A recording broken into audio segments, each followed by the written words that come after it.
Board of Commissioners, and it is 9:05 a.m. on January 19th, 2024, and I'm going to call to order today's regular meeting of the board. We are meeting in person this morning with Commissioner, staff, and members of the public in attendance, and we have a quorum. I think Commissioner Velasquez should be here a little late, but we will have her in as well today. Video of today's meeting is also being streamed live online. A link to watch today's meeting is on the Housing Commission website at www.sdhc.org. Members of the public who wish to provide comments to the board will need to complete a speaker slip here in the boardroom and submit it to our Vice President of Communications, Scott Marshall, who is standing over here to the side of the boardroom. In a moment, I will be proposing that agenda items 100, 101, 102, 103, and 104 be placed on the consent agenda for today's meeting. Members of the public may provide comments about the items on the consent agenda by submitting a speaker request form for that item before the board considers the consent agenda. To speak in favor of any item today, please submit a gold-colored form. To speak in opposition, please submit a pink-colored form.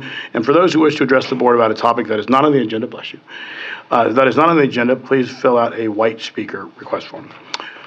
Members of the public will have 3 minutes each to provide their comments and about agenda items or non-agenda public comments. However, if a large number of people wishes to provide non-agenda public comments or speak on a single agenda item, comments will be limited to 1 minute each.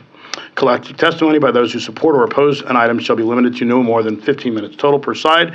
And when I call your name, please step up to the podium, state your name for the record, and begin making your comments. So now we will now is the time for non-agenda public comments.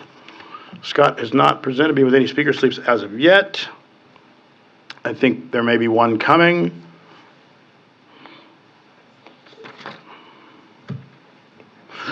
Scott just acknowledged there are no speaker slips for the non-agenda public comments, so we will now move on to commissioner comments. So, commissioners, good morning. Does anybody have any comments to make? Vice Chair Klubner.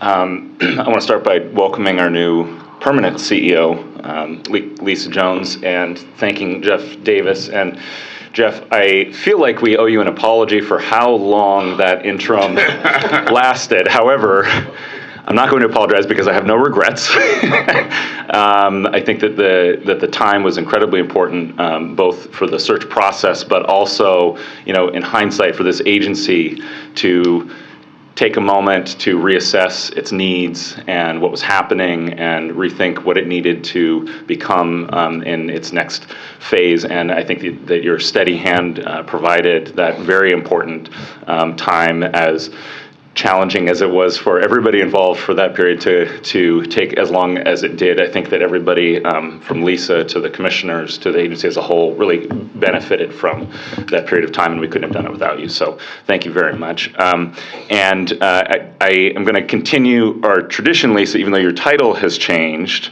Lisa, you don't have to step to the mic up there. You can just stay right where we are.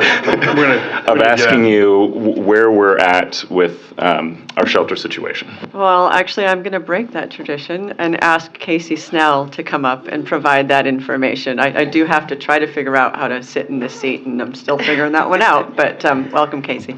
Thank you. Good morning, commissioners. So in the month of December, we processed 1,794 referrals for shelter. Of those, 17% were able to be completed. 83% were not. Of the incomplete referrals, 87% were due to not having a bed available that meets the person's needs.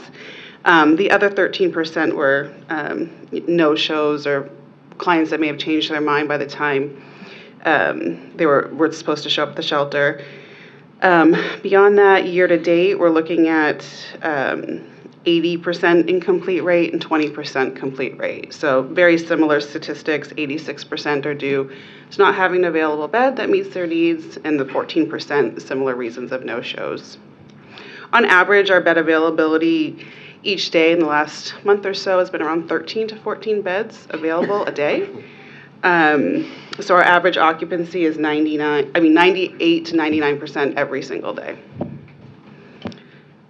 Available to answer any other questions if you have any. That's all I have. Thank you very much. And I appreciate that it's a grim but consistent data point, and I appreciate us taking a moment to look at it every month. Lisa, I'm just going to close by saying what I've said publicly before, and other people have said, which is, you were certainly the most qualified applicant that we had from an administrative standpoint, but more importantly, you understand this agency inside and out to begin with. And most importantly, you have consistently told us the truth about what we're doing right, what needs improvement, what our obstacles are, what our future challenges are that we're facing. And I want to say, for me, you have made me an optimist, as crazy as that is to say, on this subject, in the sense that we know that there are solutions that work. And we have, in many cases, decades of research to back up the outcomes of the programs that we're involved with and programs that we don't have the resources for. And we also know the things that don't work. And I have no doubt that you're going to come under enormous pressure to shade those facts, cage them a little bit, and you certainly have the diplomatic skills necessary. But the reason that I trust that you are never going to lose sight of making sure that we have the truth in front of us is that I think that you are here for the mission.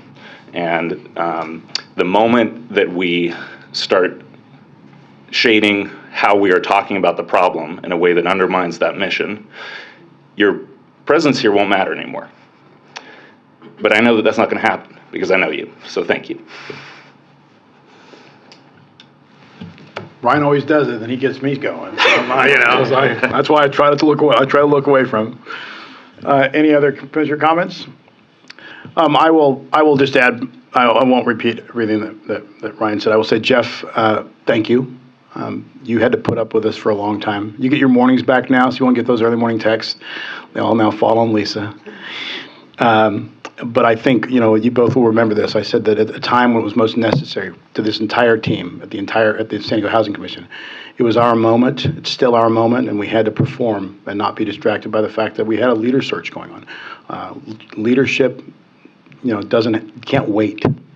And at a time like this, I thought the team performed incredibly well. And, as I mentioned, there have been moments up here where Ryan and I, we've talked about, where we need to go and how we need to do things. And you guys never said no to any of the ideas, any of the requests, any of the thoughts. You thought about how we could be better. And so, Lisa, I agree with Ryan.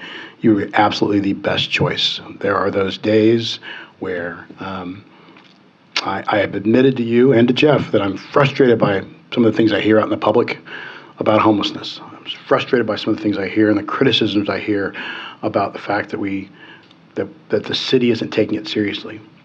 And we decided that we weren't going to be distracted by that. We're going to keep moving forward. And there are a lot of good things that happened in 2023 because of this team. But there's so much work to be done. And this, as Ryan said, this is not about politics. This is about people. And I think sometimes people forget that. This is not about politics.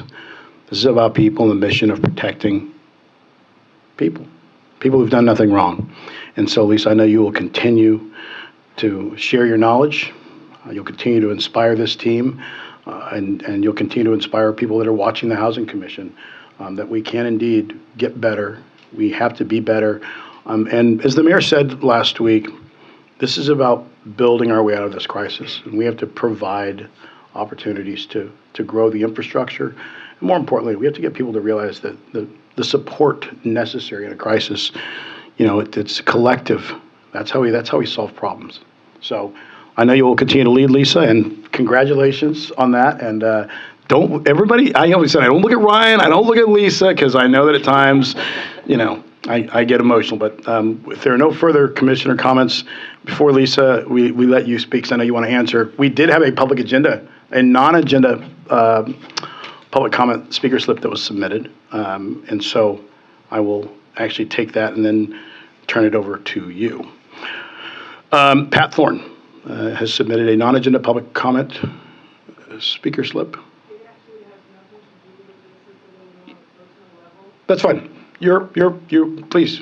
The mic. Yes, you come up to the mic. State your name, and you're all set. This is your time. Good morning. Good morning. Good morning, Ms. Thorne. I've actually done this probably about 20 years ago, so this is kind of new again. Thank you Well- all for all that you do. I was a participant a few years back, but I'm actually here representing my mother. Okay. She's 86. She lives in the Enterprise Choice community. Belden Village is part of one of your managed companies or properties. And we've been trying to get away from there for a while. So here comes Amansir. Unfortunately, long story short, we kind of dropped the ball when it first became available. So here I am now again trying to go back there.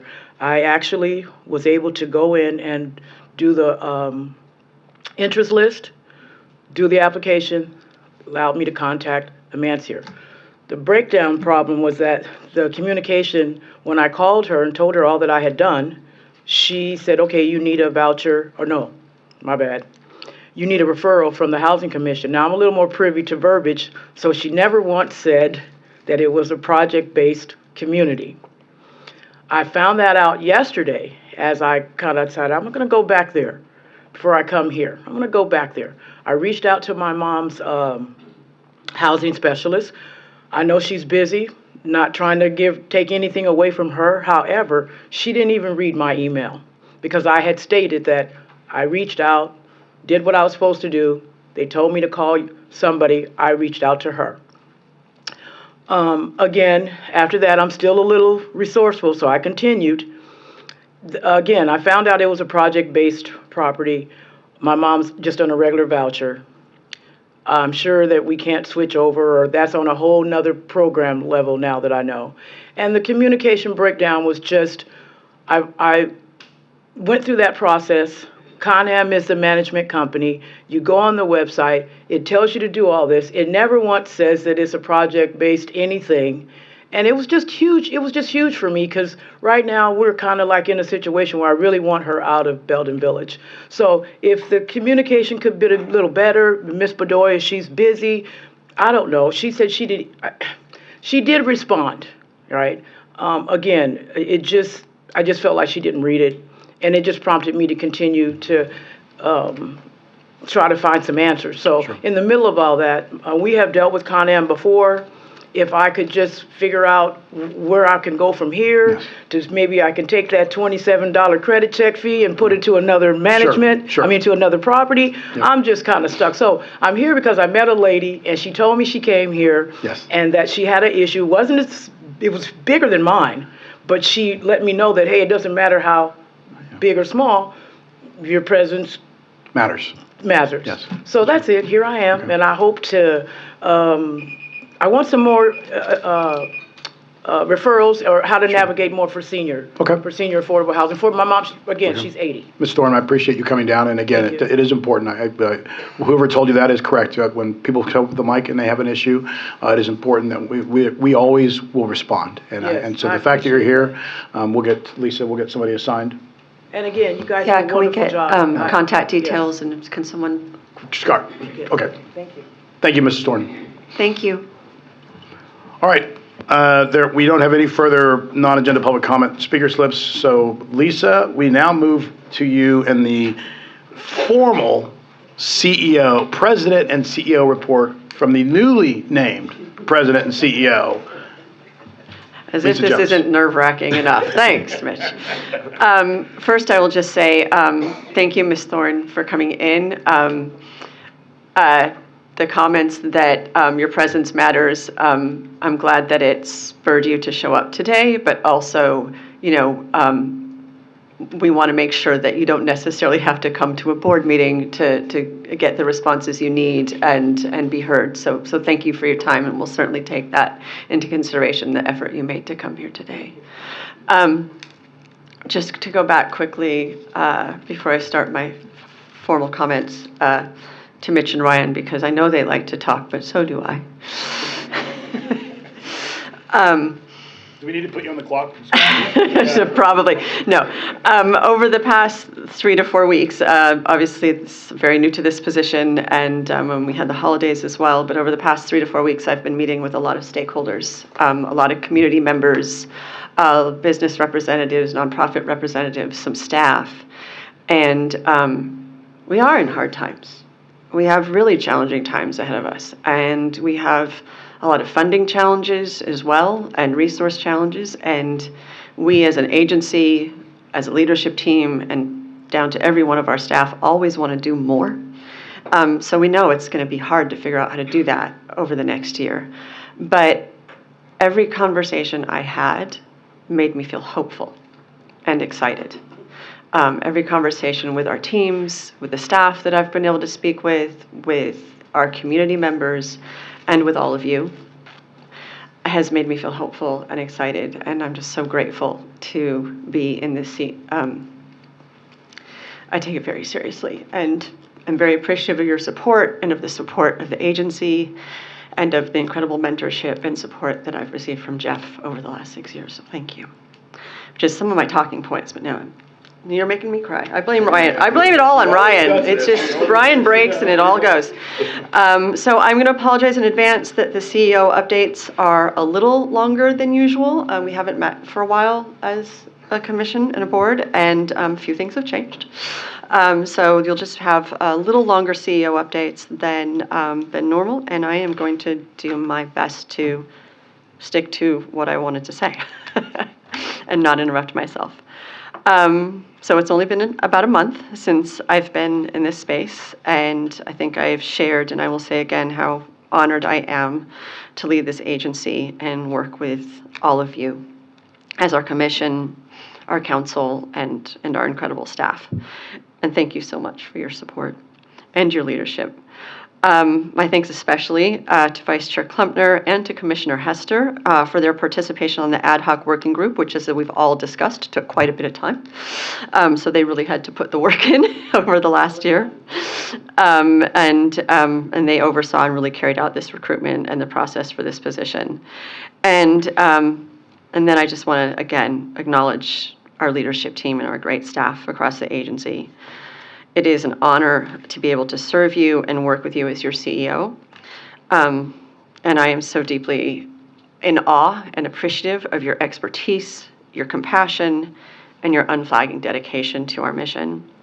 It's truly who you are and what you bring to this work that makes me excited to work with and to work for you. So, as we move forward to the next slide. I was told I didn't have to do this, but I'm totally ready. Sorry about that. I'll just clean myself up while we go ahead and make this transition.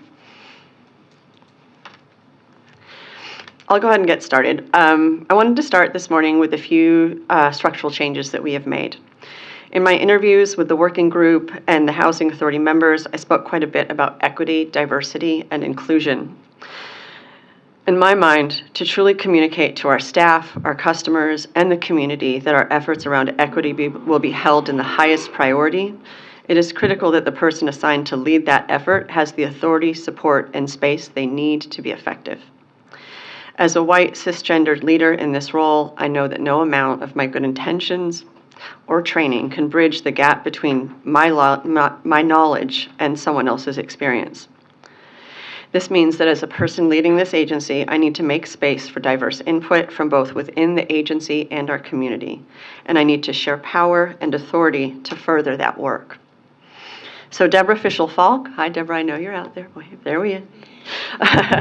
Our Senior Vice President of Compliance and Equity Assurance now reports directly to me in all matters related to diversity, equity, and inclusion. Additionally, the oversight of our two overarching plans that guide much of what we do, our strategic plan and our Moving to Work plan, will move under Ms. Fischel-Falk's leadership.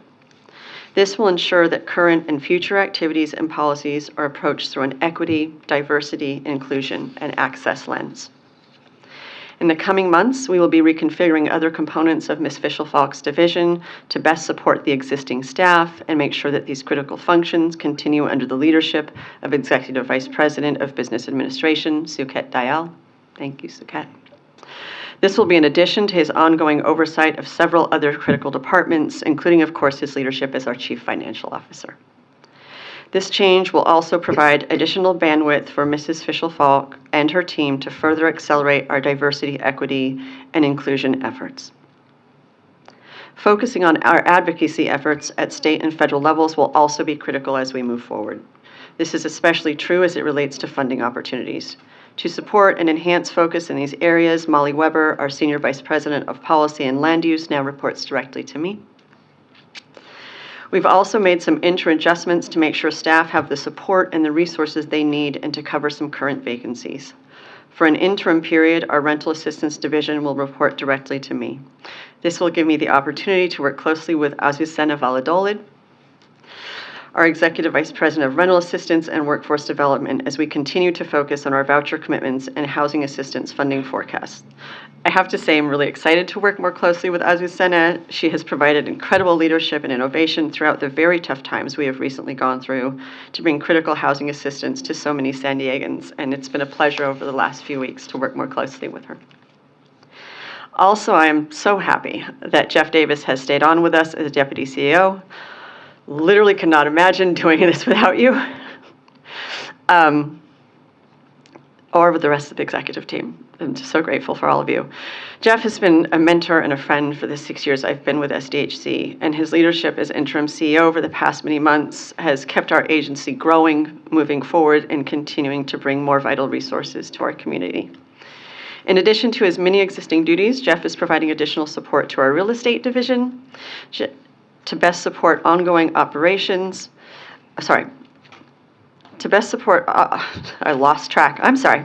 We have a number of complex projects underway in that division, and Jeff is providing direct support to several real estate departments to assist with covering some temporary vacancies.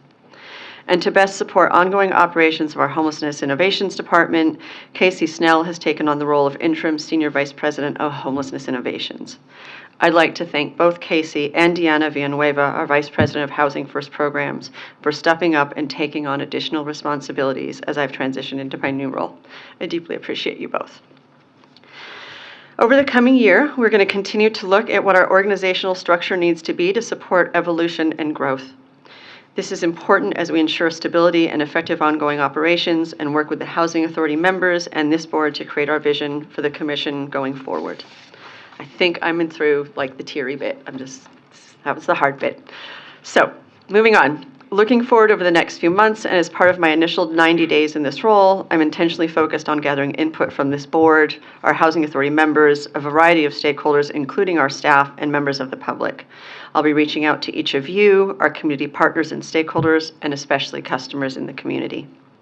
I will be looking to meet with community partners and stakeholders who provided input during the recruitment process to the ad hoc working group, as well as partners who did not have an opportunity to share during that process. In addition to these activities, we will also be starting a variety of ways to further engage with Housing Commission staff and receive feedback and input from them, so we are hearing about their ideas and needs to continue the agency's great work. As part of an intentional effort to gather input from our community over the next few months, which will help inform this year's strategic planning efforts, for customers in the community, we launched a platform called Share With Us, and we launched that platform this morning. This platform will be open for a 60-day period. The Share With Us platform will provide an opportunity for the community to provide direct feedback, ideas, suggestions, and concerns to me and Housing Commission leadership. We welcome comments about customers' experiences with the Housing Commission, our programs, and what our community's needs are. This platform will be accessible through our website and a unique website address through the Housing Commission's community engagement platform known as Public Input. That website address is publicinput.com/sharewithus. Our efforts to inform the public about this platform will include, but not be limited to, making access to the site prominent on our website's homepage and informing the public about it through our social media accounts. It is my commitment to our public that every communication submitted to us through this platform will be read, with a goal to inform our customer service efforts, our equity and inclusion efforts, our program design, and the development of our next strategic plan. I also want to remind the board and members of the public in attendance or watching the video of today's meeting that we have several additional ways for the community to contact us based on the topic.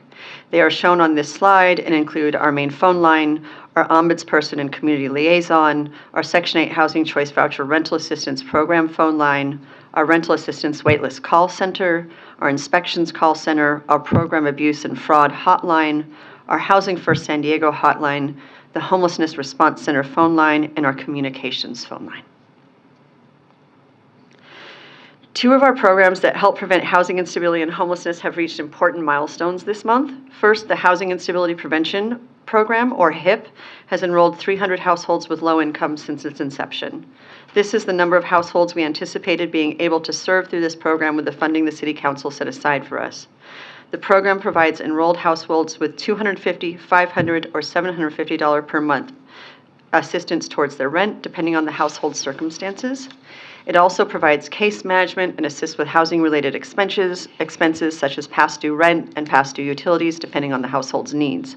These payments are made directly to the landlord or utility company. Enrolled households receive assistance for up to 24 months. At the time they enroll in HIP, these households are spending, on average, about 75% of their income towards rent. And that's average. Some are spending quite a bit more. After the subsidy they receive from the program is applied, the amount enrolled households spend on rent drops to 48% of their income on average. The Senior Safe at Home program has enrolled 40 households since it began. That is also the number of households we anticipated the program would be able to assist with the available funding. And similar to HIP, eligible seniors with low income who are experiencing housing crisis may receive $250, $500, or $750 per month toward their rent. For Senior Safe at Home program households at the time of enrollment, they spent on average 68% of their income toward their rent. Through subsidies in this program, that has reduced to 38% of their income on average. Racial demographics of these households are also shown on this slide. Oops, sorry, I skipped ahead. This program is a collaboration among the Housing Commission, Serving Seniors, and the Lucky Duck Foundation. Serving Seniors provides the case management and connects seniors to community resources, and the Lucky Duck Foundation is investing $500,000 in philanthropic funds to make this program possible. Council President Elo Rivera was instrumental in bringing these organizations together to create this program. For both the HIP and Senior Safe at Home programs, the number of enrolled households may fluctuate as participants transition to different programs. However, the enrollment process is ongoing for as long as we have funding available to support assisting qualified households. The data on this slide also shows the racial demographics for the enrolled households, and tracking these demographics is critical. As you may recall, the Regional Task Force on Homelessness Ad Hoc Committee to Address Homelessness Amongst Black San Diegans released a report in September 2022. That report identified that Black San Diegans were experiencing homelessness at a significantly disparate rate. While Black San Diegans make up 5% of the general population in the region, the report identified that Black San Diegans make up 28% of the homelessness population.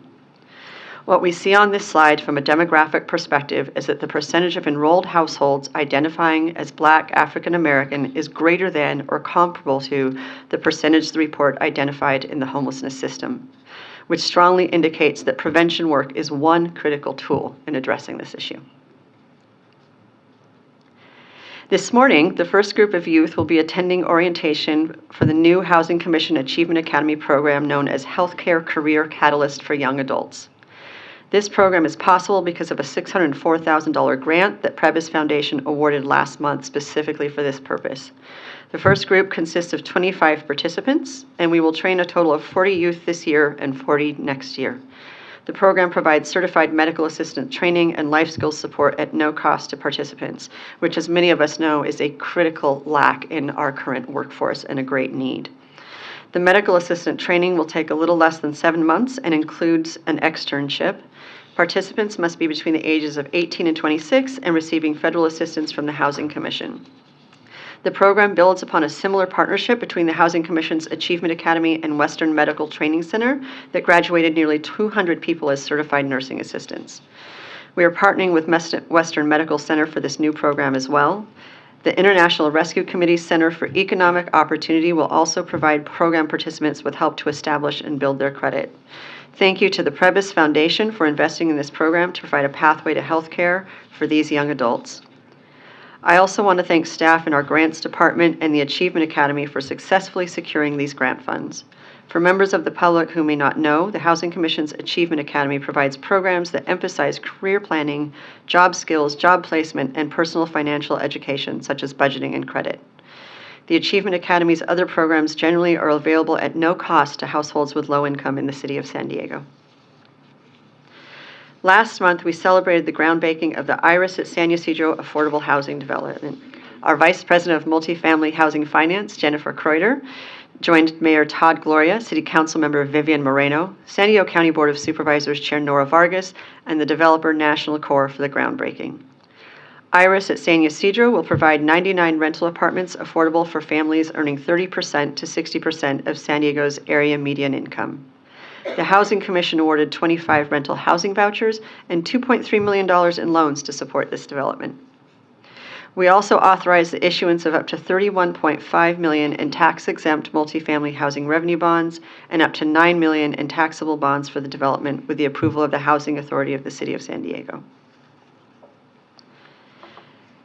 The Iris at San Ysidro development is just one of the affordable housing developments for which this board provided preliminary or final approval for financing during the 2023 calendar year, so we thought we'd do a quick year in review.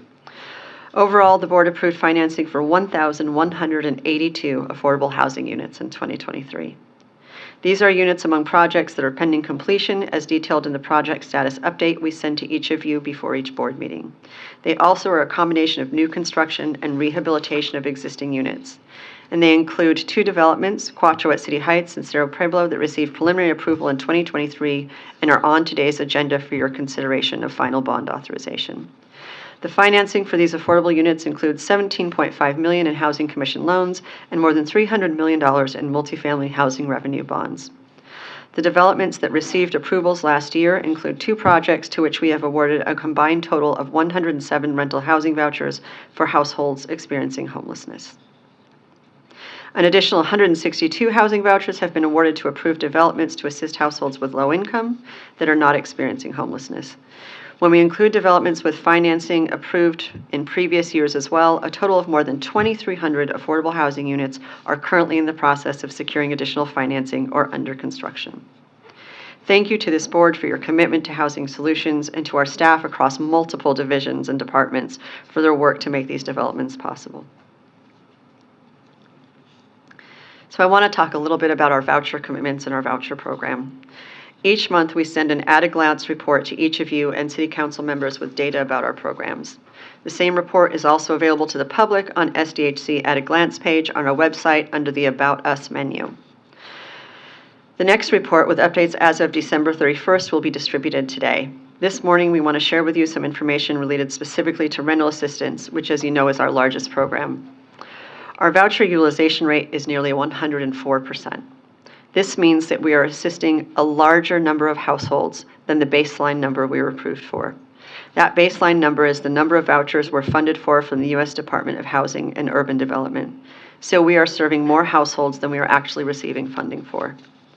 As of October 31st, we provided rental assistance to more than 17,200 households with low income, which represents more than 37,000 individuals. What is telling is the average amount of the subsidy we provide to rental assistance households through our Housing Choice Voucher program, which as of September was $1,288 per month. As you'll note on the slide, in 2020, our average assistance per household was $876. This means we have seen a 47% increase from just 5 years ago. The reality is we need more federal funding for the Housing Choice Voucher program. Lisa, I'm going to interrupt you because I think this slide's so important. When we talk about the problem in San Diego and amongst all the people that complain about homelessness and who want to make the statement that homelessness is about people being unmotivated and addicted and in need of drug testing first, this slide tells you the story and the plight of San Diego. When you look at the 2020 number, in comparison to the 2024 number, the cost of living here is skyrocketing. And it's inevitable that you're going to see people move into this situation where the street or a shelter is their option. So I hate to interrupt you, but I think this slide is so important to underscore and emphasize the problem that we have in San Diego. And everyone in this region needs to realize this is not a one-day problem. This is a crisis that we have to get our arms around. It's economic displacement. It's economic displacement. People can't afford their rent. And this is just the portion we pay. We know that actual rents are even higher. So as we carry on, we know that insufficient funding for this crucial program is an issue across the country, but it's particularly sharp in our own community. In a report to Congress, HUD estimated that only 1 in 4 households eligible for rental assistance nationwide actually receives it. The fair market rents recently issued by HUD have increased by 12 to 14% depending on unit size. Staff are engaging with HUD to determine to what degree this increase in fair market rent may be reflected in our voucher funding, because it is not automatic that our voucher funding goes up commensurate with those fair market rent costs. To ensure our voucher households remain competitive in the private market, we're working to determine how much we can potentially increase our payment standards to give these families the best opportunity to access quality units throughout our city. I share this because we will have ongoing and frankly tough conversations about how we meet the needs of our voucher programs and the households that need us. It's hard to believe. I told you it was going to be a long one, but that concludes the report, and I and staff are available for any questions. Good job, Lisa, for your first report as the president and CEO of the organization. My fellow commissioners, any comments about the president and CEO report? Seeing none. Oh, Johanna. I just want to say congratulations. Well-deserved position. I was happy to serve in that committee to sort out who the hires is. And thank you, Jeff Davis, for all the work that you've done. And this report is extremely important, like Mitch said, because I think that this is probably the most comprehensive report designed to really demonstrate what's happening in the city. So thank you for that work and the team. I just want to echo, thank you for putting that together. That was incredibly insightful. And I think it's critical for everybody, us included, understanding what exactly is happening here. I do have a couple, I'm going to catch you off guard with a couple questions here that I will admit are grossly oversimplified, and I'm asking you to synthesize a huge amount of complexity into a straightforward answer. As far as we know, if we take all the costs into account, the public health, the public safety, law enforcement, public sanitation, all private security, all those things, is it cheaper or more expensive to the public for somebody to be living on the street or in a shelter? So I don't have the research in front of me, but there's extensive research that's been done on this in a number of communities over the years. And and again, the cost of rent, say, and even in our neck of the woods, maybe $2,400 a month for a 1-bedroom, generally is a lot less expensive than the cost of someone living on the street. And in fact, it is less expensive than the cost of someone living in shelter. You actually jumped to my second question. My second question was going to be, is it cheaper or more expensive for somebody to be living in a shelter than to be living in housing? Let me just do the math for you, right? Because I have the number right here. So if you look at the average cost of our shelters based on the most recent Community Action Plan updated report, the cost of someone living in a shelter, and this is the average, and this doesn't include any other resources that might be extraordinary resources that they might need, because living in the streets or living in shelter, you often have higher issues with conditions, medical conditions and others. The cost on average is $2,600 a month per person.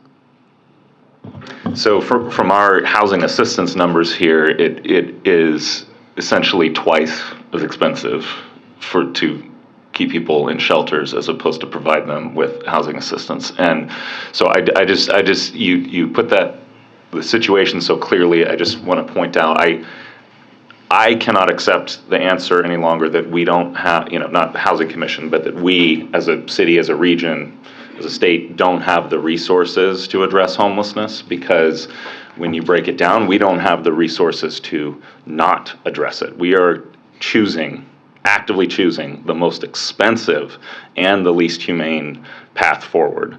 And I think that we're going, and I applaud everything that we do to advocate for additional funding. I know the Housing Commission's had some success in getting more out of HUD, but we are going to have to accept that the federal government is not going to solve this for us anymore.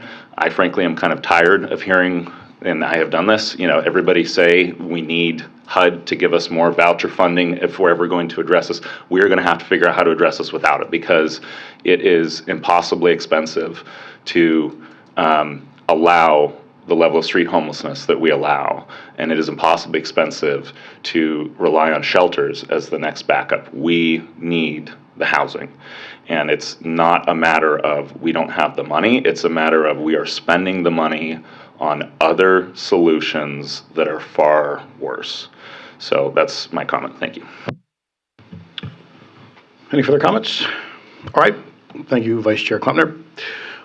With that, we will move on to the approval of the minutes for the special meeting of November 20th, 2023.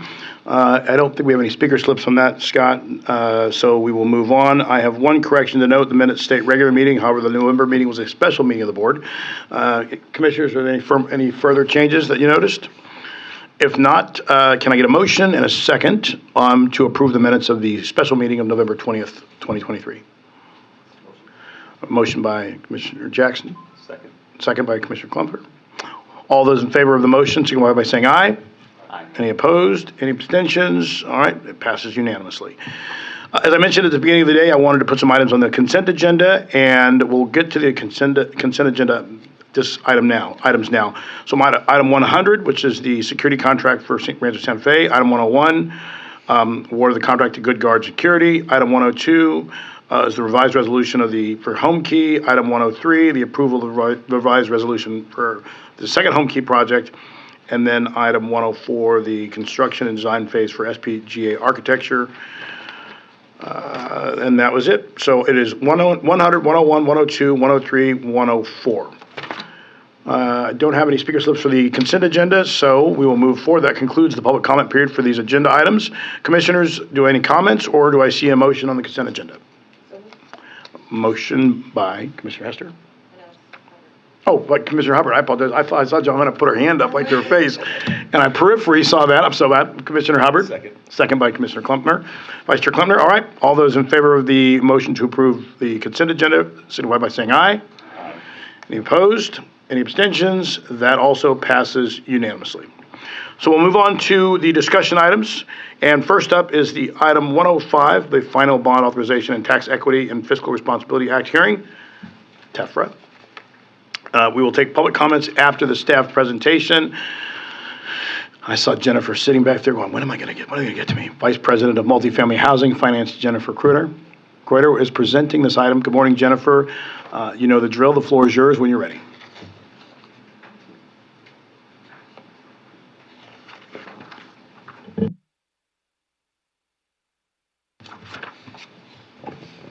While you're getting ready, we have one speaker slip, but not for this one. It's for item 106. So if you want to speak on this, please see Scott Marshall. We're good? All right. Good morning and Happy New Year. Happy 2024. So the item before you today is a request to approve the final steps to issue tax-exempt multifamily housing remedy bonds and taxable bonds, as well as hold a TEFRA hearing for the construction of Quattro at City Heights. Does this not move? We've had some problems with this morning. I think, is it?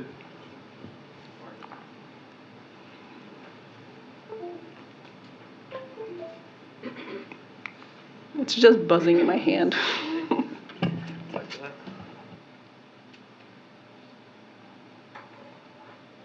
Sometimes it's just batteries. You know, it's New Year, you know. Take your eye off this for one moment. Okay. All right. Here we go. Okay. Quattro at City Heights is a proposed construction of a 117-unit scattered sites project, which is made up of 115 affordable units and 2 unrestricted manager units.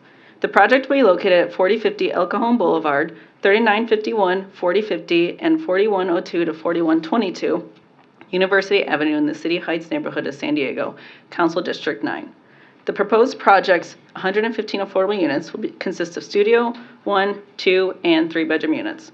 All units will be for households with income levels ranging from 30 to 60% of area median income for 55 years, which equates to $28,950 a year to $82,680 a year. The closest bus transit lines are 0.1 miles from the site. The developer of the project is Wakeland Housing and Development Corporation. They are an award-winning nonprofit developer and have successfully worked on previous developments with SDHC loans and multifamily housing revenue bonds. With respect to the proposed development, the Housing Commission awarded 48 federal project-based vouchers for households up to 60% of area median income. Services for the tenants will be provided by City Heights Community Development Corporation and Interfaith Community Services. This slide shows a site map of the development and the proximity to transit, schools, and grocery stores. The closest bus stop is 0.1 miles from the site, while the closest school is less than a half mile away, and the closest grocery store is 0.6 miles away. The total development cost of the project will be $99.1 million, which equates to a per unit cost of approximately $847,000. Notable sources of funding include a bond finance loan and 4% tax credits, loans from HCD and the City of San Diego, and a deferred developer fee. No Housing Commission loan funds are proposed from this development. With respect to the higher than average per unit costs, it is primarily due to the following reasons. First, construction and insurance costs as well as interest rates have significantly increased over the past couple of years, which has been seen across all projects. With respect to the interest rates alone, the developer is anticipating a rate between 6% and 7%. Additionally, during the review process, there were changes made to the building design. As a result, the amount of permits and fees required to cover the additional review and expedite processes also contributed to the increased cost. Finally, the site will include nearly 13,100 square feet of commercial office space. City Heights Community Development Corporation will be relocating its offices to 3,400 square feet of commercial space at 4050 University Avenue. United Women of East Africa will purchase the remaining 9,700 square feet of commercial space at 4102 to 4122 University Avenue. United Women of East Africa will partner with other local immigrant groups to make immigrant services available to City Heights community at one convenient location. The commercial cold shell development costs will be covered by the commercial contribution of approximately $5 million. With the costs associated with the commercial space removed, the cost per unit decreases to just over $800,000 a unit. Please note that taxes and bonds will not be used to finance the commercial portion of the development. All tenant improvements are expected to be completed at a later date and will be responsibility of the tenants. Units will be restricted at 30 to 60% of area median income for 55 years. Rents will range from $723 to $2,150 per month. Should this be approved today, staff will present to the Housing Authority for approval on February 13, 2024. The developer would subsequently close construction financing and begin construction shortly thereafter with an anticipated completion date in November 2025. Here's the architect's rendering of 2 of the 4 sites. Here's the architect's rendering of the remaining 2 sites. To summarize the developer's request, you're considering approvals to take the final steps to issue up to $47.1 million in tax-exempt multifamily housing revenue bonds. Bond issuance will not create a financial liability to the Housing Commission, Housing Authority, nor the city. Neither full faith and credit, nor taxing power of the city, nor full faith and credit of the Housing Authority will be pledged to payment of the bonds.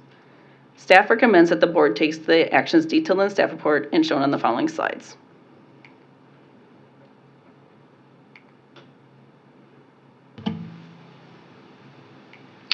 This concludes the presentation. A representative from the developer and I are available to answer any questions you may have. Thank you. Thank you very much, Ms. Carter. Appreciate it. We're going to move to, I don't have any speaker slips from the public for item 106, so that concludes the public comment period for this item. Oh, for 105, I'm sorry. We do have one from 106. For 105, we don't. Okay. For this item, so we will move to, wait a minute. Hold on. Oh, She numbered it. okay, fair enough. I was like, that's not. All right. We do have a speaker slip for item 105. Rebecca, the floor is yours. Sorry about that. Hi, everyone. I'm Rebecca Louie with Wakeland Housing and Development Corporation. I just wanted to give a little bit of history on this project. We began working on it back in 2018. This was at the time kind of a passion project for a council member who's no longer on the council. We were approached by her to look at these sites, which were at the time owned by the City of San Diego and Civic San Diego. I didn't really see that in the staff report, so I wanted to point out that these are on former public-owned land. She had a vision for it where she wanted to bring them together, These are sites that are there because they've been sitting vacant. They've been underused since the 15 freeway came through City Heights. This was at one point a priority redevelopment area when we had redevelopment.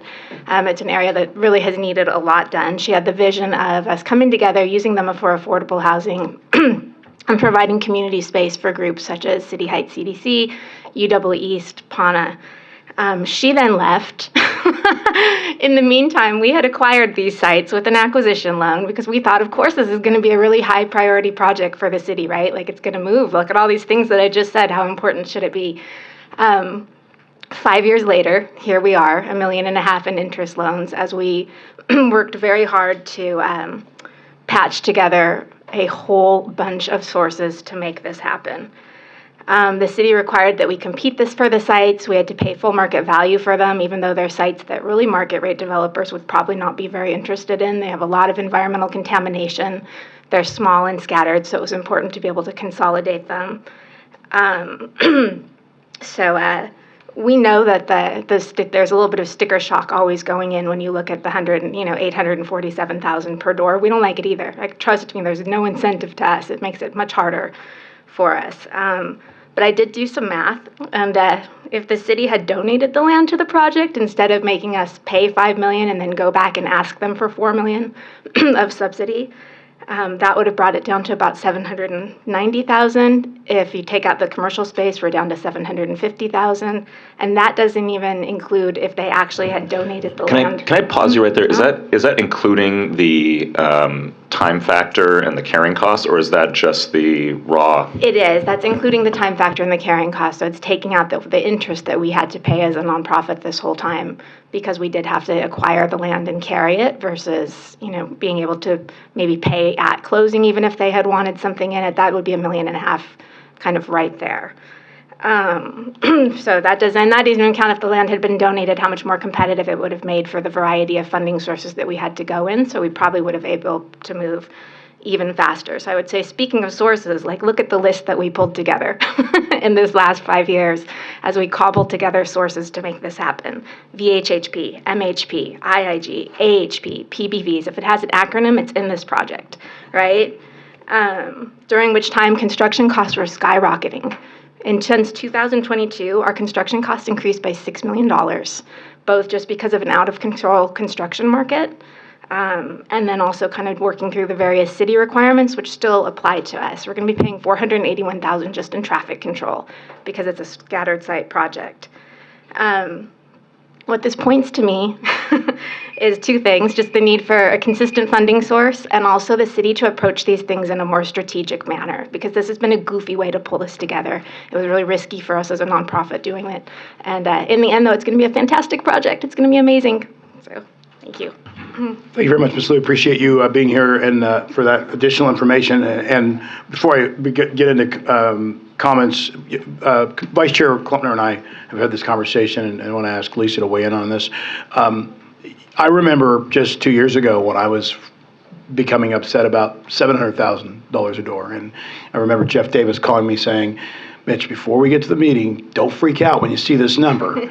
And me saying, "Well, how big is the number?" And then he told me, so I freaked out there, and instead of at the meeting. And I think that we've sent a couple of letters to the city with this request that we spend more time together looking at ways to reduce the negative unintended consequences of constructing housing as we try and build our way out of this crisis. We've had this discussion about the future urbanizing area off the 56 and the fact that you can't build anything there for less than $800,000 a key. And that was 2 years ago. It's probably more now because of construction costs. And I don't think we've had any responses on the letters that we've sent, but I do think that this is the time, because, as Vice Chair Klumpner said, we have a budget problem. The federal level, the state level, the city level. And this is the time where people say, well, don't ask for anything because it's going to cost. But I think that we have a responsibility as an organization to truly drill down and look for ways to reduce these project costs. And I can't say why on the donation of the land, but I think that there are things that are happening that are exacerbating this problem. And we have to figure out that, because, again, freaking out about $700,000 a key, you remember that, and all of a sudden now we're seeing things at $800 and $900. That's not helping anything. Matter of fact, we're going backwards. So with that, Lisa, you want to talk a little bit about where we're headed on this? So, yes, we were talking about this a little bit yesterday, and actually, frankly, in this region, we've been talking about this for quite some time. And one of the things that this was before I came in, that staff in the real estate division and under Jeff Davis put together was an RFP to really bring in some expertise consulting to work with us on identifying, looking at existing projects that have already been approved, looking at other factors that we know, many of which you mentioned, Rebecca, that are out there in the market, on identifying what are the major contributory factors that are really pushing these high costs and which are the ones that we can impact as a region, as a city, as a county, at a state level through advocacy. And we're actually in an evaluation period right now. We've sort of taken a pause. We're looking at that. I have to be careful what I say because we're in an RFP evaluation period. But one of the things we're thinking about is taking a step back and working with some external stakeholders to get feedback on that scope and where we really want to drill down. And sorry, Rebecca, but I think you just volunteered yourself unintentionally. Happy to. Congratulations. But there's an opportunity here. There are certain costs we can't control, but there are other things as policymakers at a local level and at a state level can be controlled. So this is an opportunity to kind of step back and bring some recommendations and information to our policymakers so we can figure out what levers we can pull. So that's kind of be an area of focus for us in the next few months. I appreciate that. I look forward to launching this discussion. It's something that, again, we can't continue to overlook. I think at the last hearing, we talked about, the incentives they were putting on building, and I think Vice Chair Klempner said it correctly.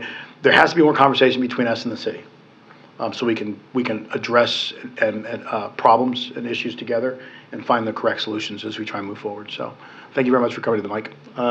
Commissioners, any comments from you on Item 105? Maybe don't go too far, Rebecca. I don't know if I have any questions for you, but I'm really happy with the conversation that we're having here today, and I want to thank you so much for coming and explaining the history of this site. This is the second one in recent memory where there was a high total development cost, and on the last one, we and I in particular had to really kind of drill down and try to understand what was driving this, because among our responsibilities here, I think, is to explain to other policymakers and to the public why things cost what they cost. And I want to be really clear here: the Housing Commission as a whole and the staff and the board here today has very little say and very few options in how to control those costs.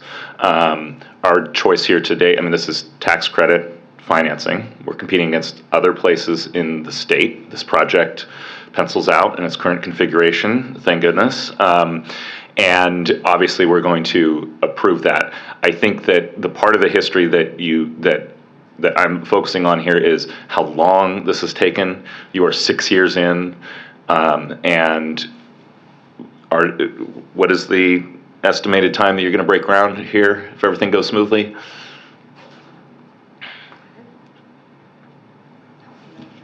Okay, here we go. Yeah, March. We'll break ground in March and then complete by November 2025. So. Perfect. That's a long time, and very little of that was within our control here. And I want to point out, what we can and can't control. The Housing Commission cannot control construction costs. The Housing Commission cannot control labor costs. The Housing Commission cannot control material costs. What we do have some control over is the process, the types of subsidies that we can offer. We can do our best to make things go more quickly. In some cases, we have land that we can do things with, generally speaking, but we need other agencies to partner, because the most expensive projects we see here at this board in terms of total development costs are on land that either is or was owned by public agencies. And the reason those costs are what they are because of the processes and the requirements and the expectations of those public agencies. And we at the Housing Commission think of everything through the lens of housing and homelessness and housing affordability. I understand that the City of San Diego, MTS, San Diego Unified, they have other missions. But this housing situation is impacting everybody's mission. across the board. This impacts teachers. This impacts every employee at the City of San Diego. This impacts every resident of San Diego. And so I think what is frustrating to see projects like this is all of the hard work and the investment that you have put into this to try to meet the requests of our civic leaders and with a noble vision here. And this is a phenomenally complicated project. The 4 locations, I totally understand.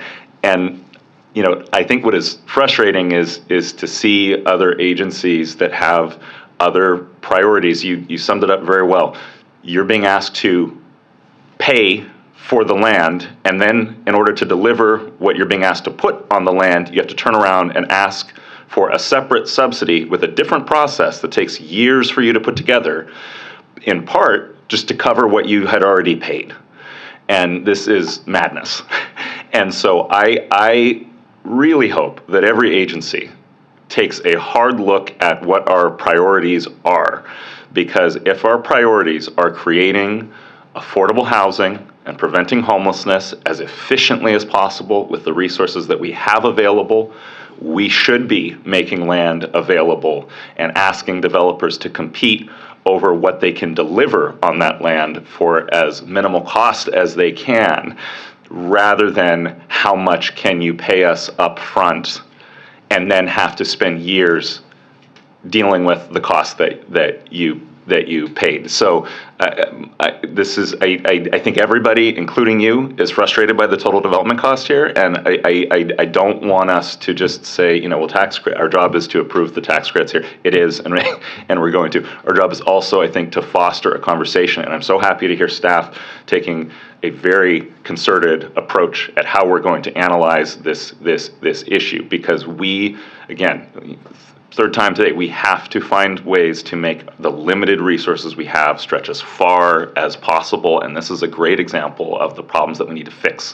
And I so appreciate us having development partners who will show up here and honestly explain what we need to do better as a region, what we need to do better to get those costs down and to get more housing online faster. So thank you. Okay.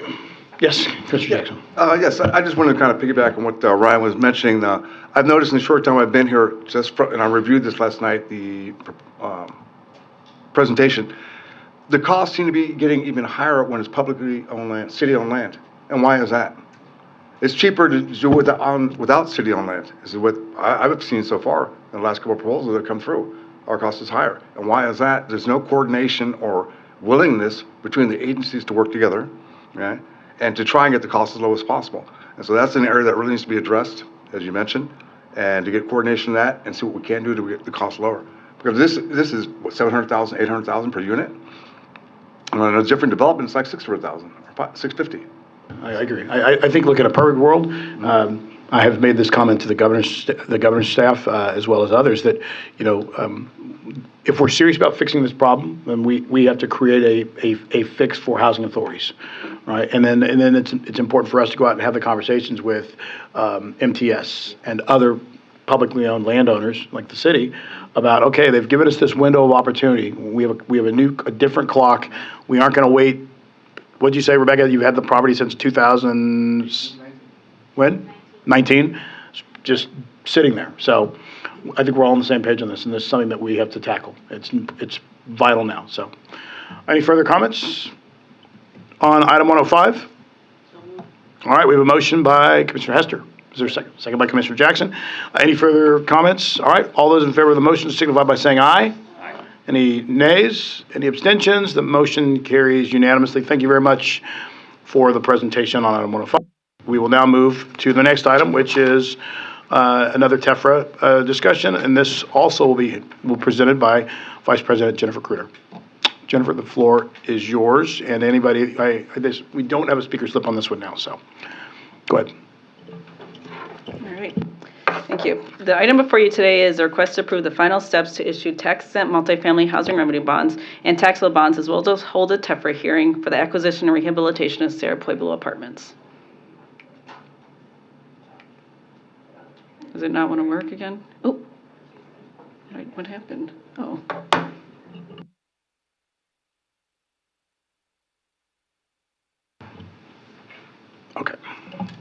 back. Cerro Pueblo is the proposed acquisition and rehabilitation of a 46-unit project, which is made up of 45 affordable units and 1 unrestricted manager unit. The project is located at 2835 Claremont Drive in the Claremont Mesa Community Plan Area Council District 2. The project's 45 affordable units are all 1-bedroom units for seniors aged 55 plus. The units will be restricted to income levels from 30 to 60% of area median income for 55 years. This equates to income levels from $33,100 a year to $66,180 a year for a 2-person household. The closest transit bus line is less than 100 miles or 100 feet from the site. The developer, RAD Group, is an experienced developer and has successfully issued multifamily housing revenue bonds with the Housing Authority of the City of San Diego in the past. Services for the tenants will be provided by Catholic Charities and will include access to health care and mental health services, as well as in-home and long-term care planning. This slide shows a site map of the development in proximity to transit, schools, and grocery stores. The closest bus stop is 100 feet from the site, while the closest school and grocery store are both a half-mile away. The total development cost of the project will be $17.6 million, which equates to a per unit cost of approximately $383,000. Sources of funding include a bond finance loan and 4% tax credits and a deferred developer fee. No Housing Commission loan funds are proposed for this project. Units will be restricted at 30 to 60% of area median income for 55 years. Rent will range from $775 to $1,550 per month. Should this be approved today, staff will present to the Housing Authority for approval on February 13th, 2024. The developer would subsequently close construction financing and begin construction shortly thereafter with an anticipated completion date in December 2024. Here's a picture of the property as it currently stands. To summarize the developer's request, you are considering approvals to take the final steps to issue up to $10 million in tax-exempt multifamily housing revenue bonds. Bond issuance will not create a financial liability to the Housing Commission, Housing Authority, nor the city. Neither full faith and credit nor taxing power of the city, nor full faith and credit of the Housing Authority will be pledged to payment of the bonds. Staff recommends that the board take the actions detailed in the staff report and shown on the following slides.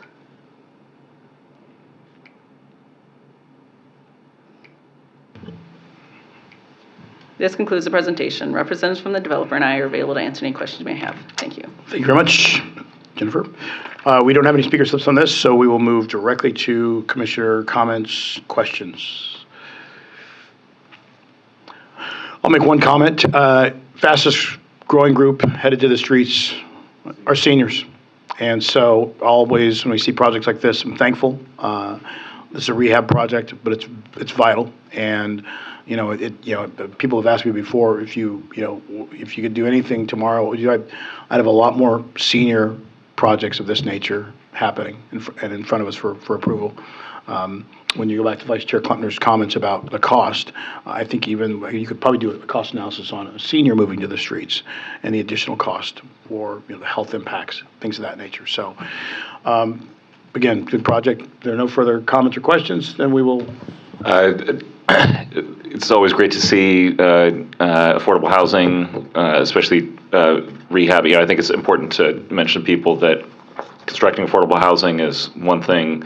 Maintaining and rehabilitating it and keeping it a high quality of housing is also very important, especially when we're talking about the depth of affordability and the cohort involved here. And lastly, I'd say that this is in my general neighborhood, it's a couple miles away, but my home was on the map that you had up. And so as a Claremont resident, I always like to comment that my views on affordable housing do not just apply to other neighborhoods, but I think that they make my neighborhood stronger as well. So thank you. It's a great public service comment for those who will oppose projects of this nature because they don't look at it that way, Vice Chair Klempner. All right. No further comments, questions. I'll entertain a motion and a second. A motion, Commissioner Hester, second by Commissioner Jackson. Okay, we got it right this time. No further comments. All those in favor of the motion signify by saying aye. Any nays? No abstentions. The motion carries unanimously. Thank you and appreciate it.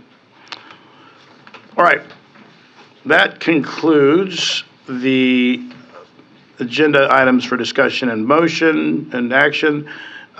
This next Item on is item 107. It's an information workshop on the analysis of residential evictions in the city of San Diego. We will take public comments after the staff presentation, and Lisa will introduce this item. And I will say that I want to, before she gets started, say thank you to the team. This study is fantastic. What we do with this study is really what's going to be important, and I'm sure that if Molly were allowed, if you could read what she's thinking in her head, she's like, if Mitchell stopped calling me about this, then I'll be happy. So we're just getting started, but Lisa, do you want to go ahead and introduce it? Just in time, I actually found my talking points. I was like, where'd they go? Okay, good morning. When protections implemented during the COVID pandemic ended, many families began to experience housing uncertainty, instability, and ultimately evictions. Amid these circumstances, the Housing Commission initiated a study of residential evictions and eviction trends in the city of San Diego. We collaborated with HR&A Advisors, a nationally recognized consulting firm, to complete this analysis. And in a moment, HR&A will represent today's workshop about the eviction study. The unfortunate reality for San Diegans, as we've been discussing this morning, is that rents continue to rise and vacancies remain very low. The potential for eviction is real for many households.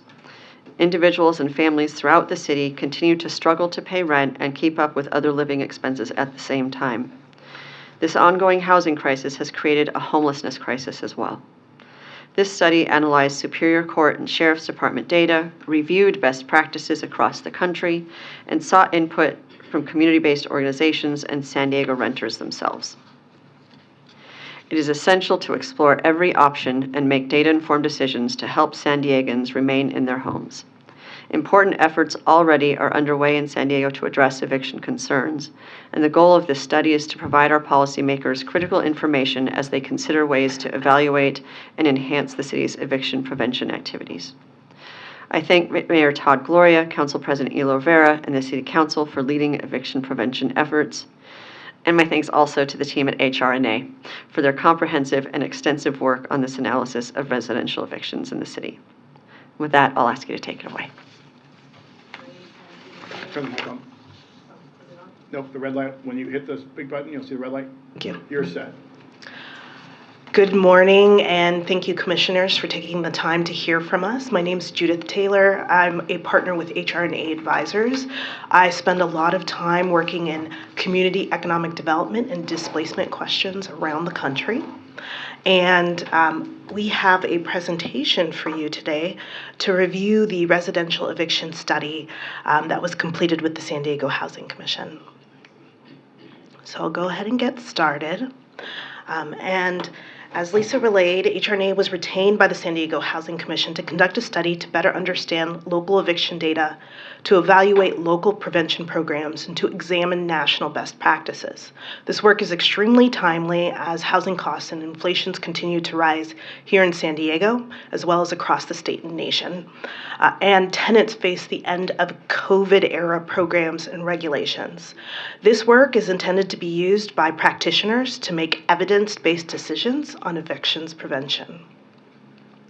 Before we start, we wanted to ground our conversation in some of the definitions that we used for our study. The formal definition of an eviction is the process by which a landlord can legally remove a tenant from a rental property.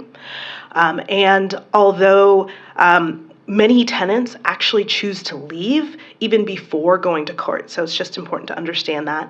This study primarily is focused on unlawful detainers, which is the filing of an evictions lawsuit as a baseline for evictions. And again, evictions can happen informally, so there may be an increased number of evictions beyond even what we present here today. Sheriff lockout data is the final step of evictions in which the sheriff forcefully removes a tenant from a property. And all of these are not ideal. There were three major methods that we used to gather information from this study: data analysis, engagement, and research into national best practices. We, as mentioned, captured unlawful detainer case information from the San Diego Superior Court. We gathered sheriff lockout data from the San Diego County Sheriff's Department.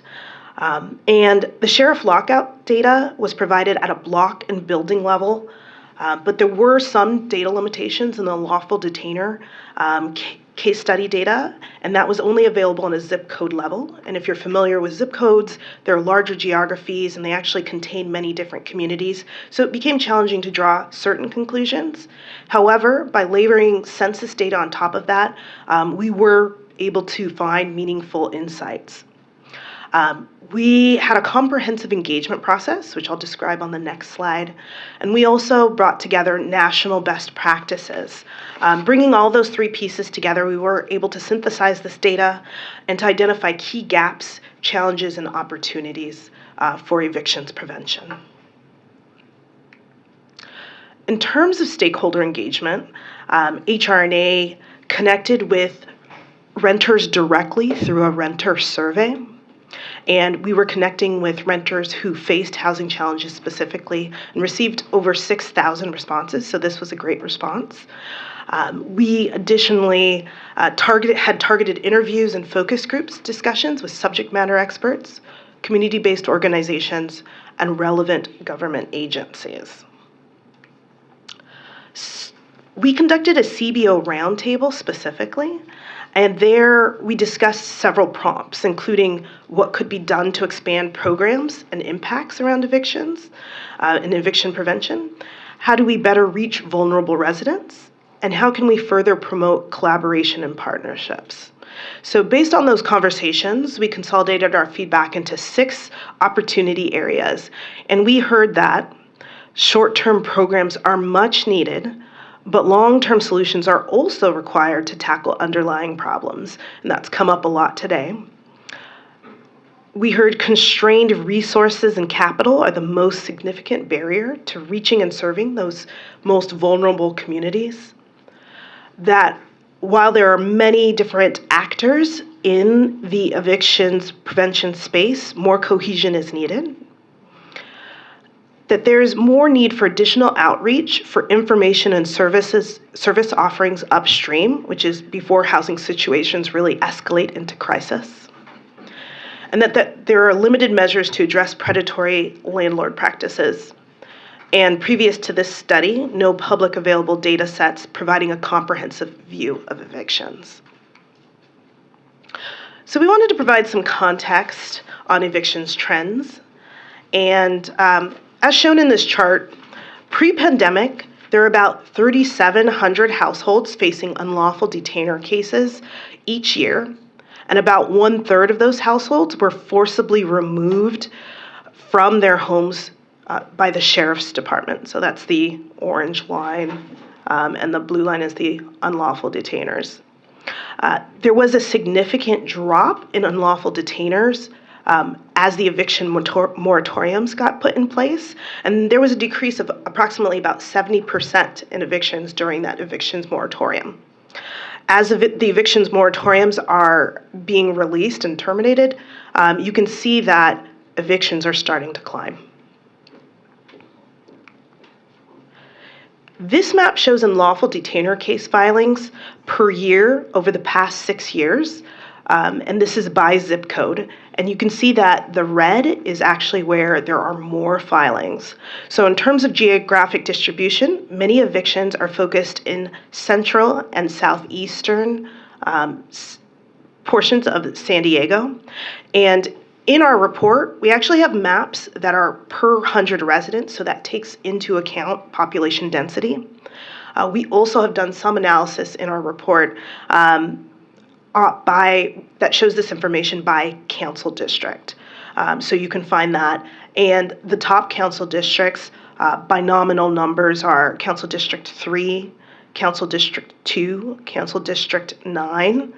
But it is interesting that if you look at the information per resident, so that's considering how much population there, Council District 4, Council District 9 again, and Council District 8 also have very high rates of evictions.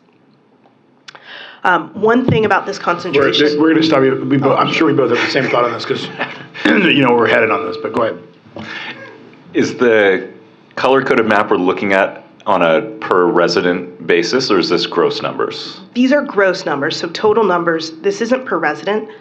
It does change somewhat, as mentioned, when you're looking at it per resident. We looked at per 100 resident. But it is very similar. There's similar overlaps, but again, there is some variation there where CD4, CD9, CD8 are higher when you look at it on a per resident basis.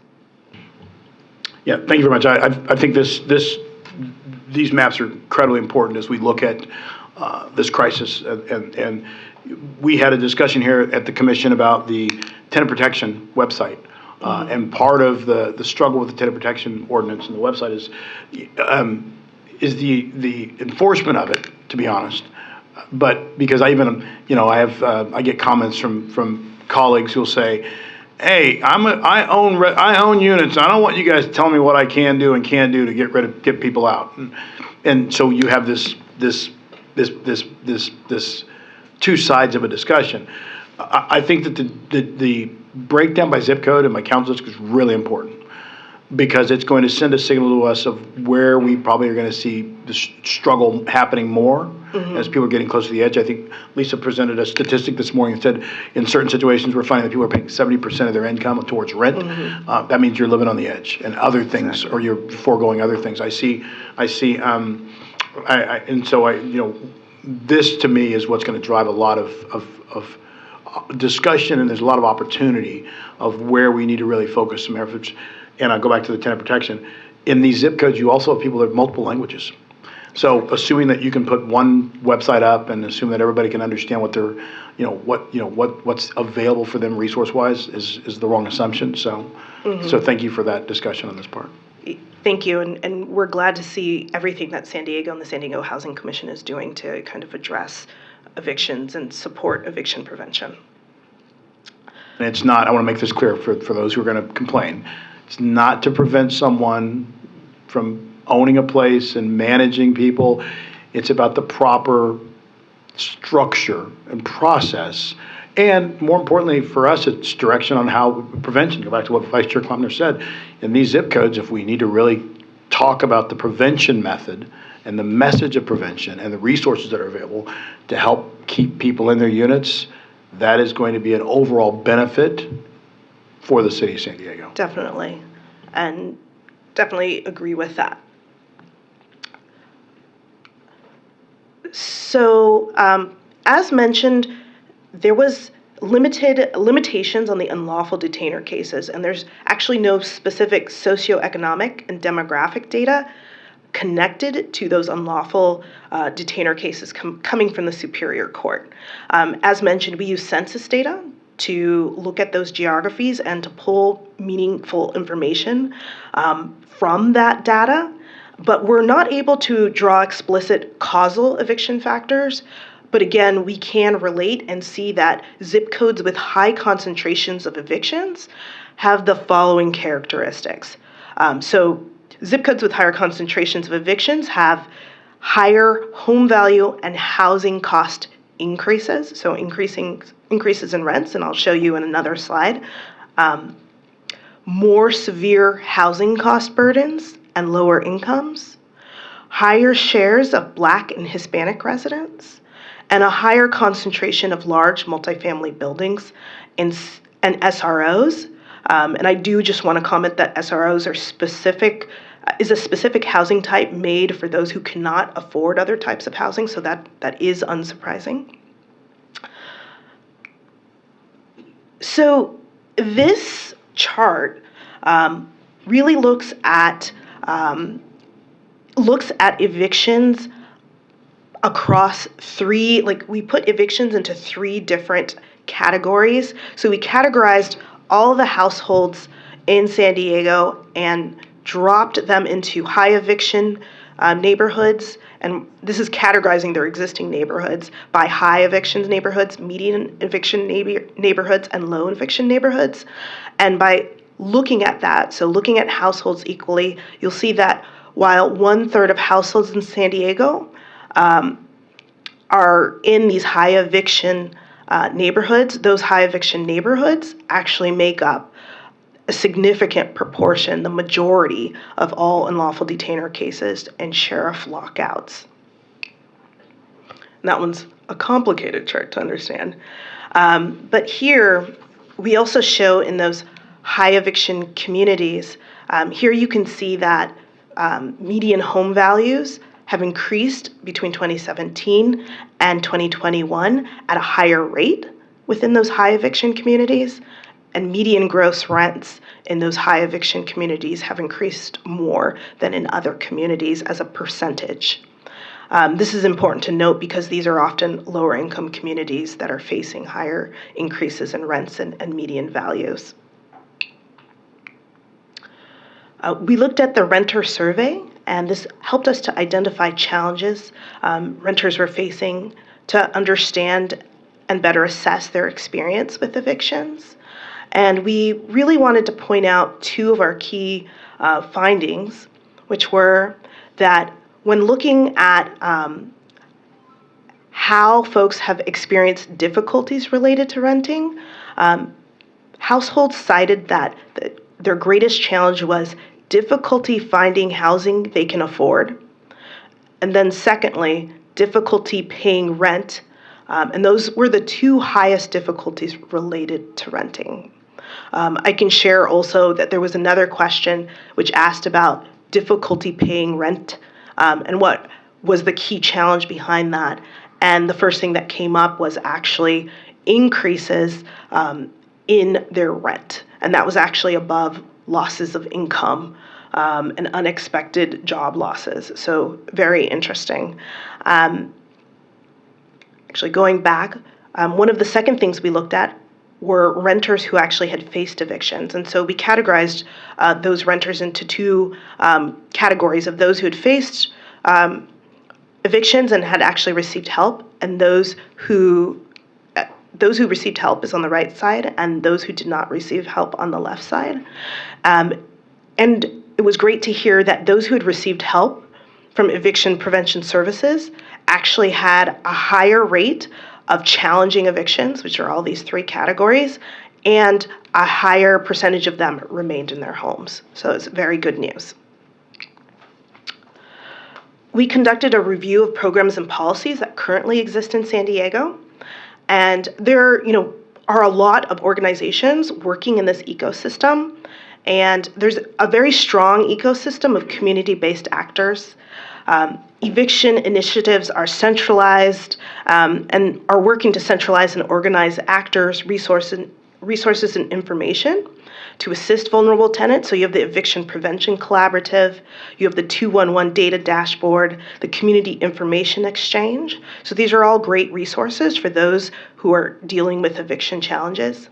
And the San Diego Housing Commission's Eviction Prevention Program really plays a very important role in the eviction prevention programmatic landscape, offering several services along the eviction prevention continuum. When we think about growth opportunities for these programs, some of the key findings were alleviating resource constraints, so finding additional funding resources and streams for these programs, targeted and data-driven outreach strategies for upstream programs that prevent evictions from occurring. So being able to better outreach and to support outreach strategies for folks who are helping those who have not yet had an eviction. And then pairing program investments with tenant protections. And the new tenant protection ordinance is really a great example of this. So very helpful that this is getting put in place. And more robust data collection to help answer some of those key questions around evictions.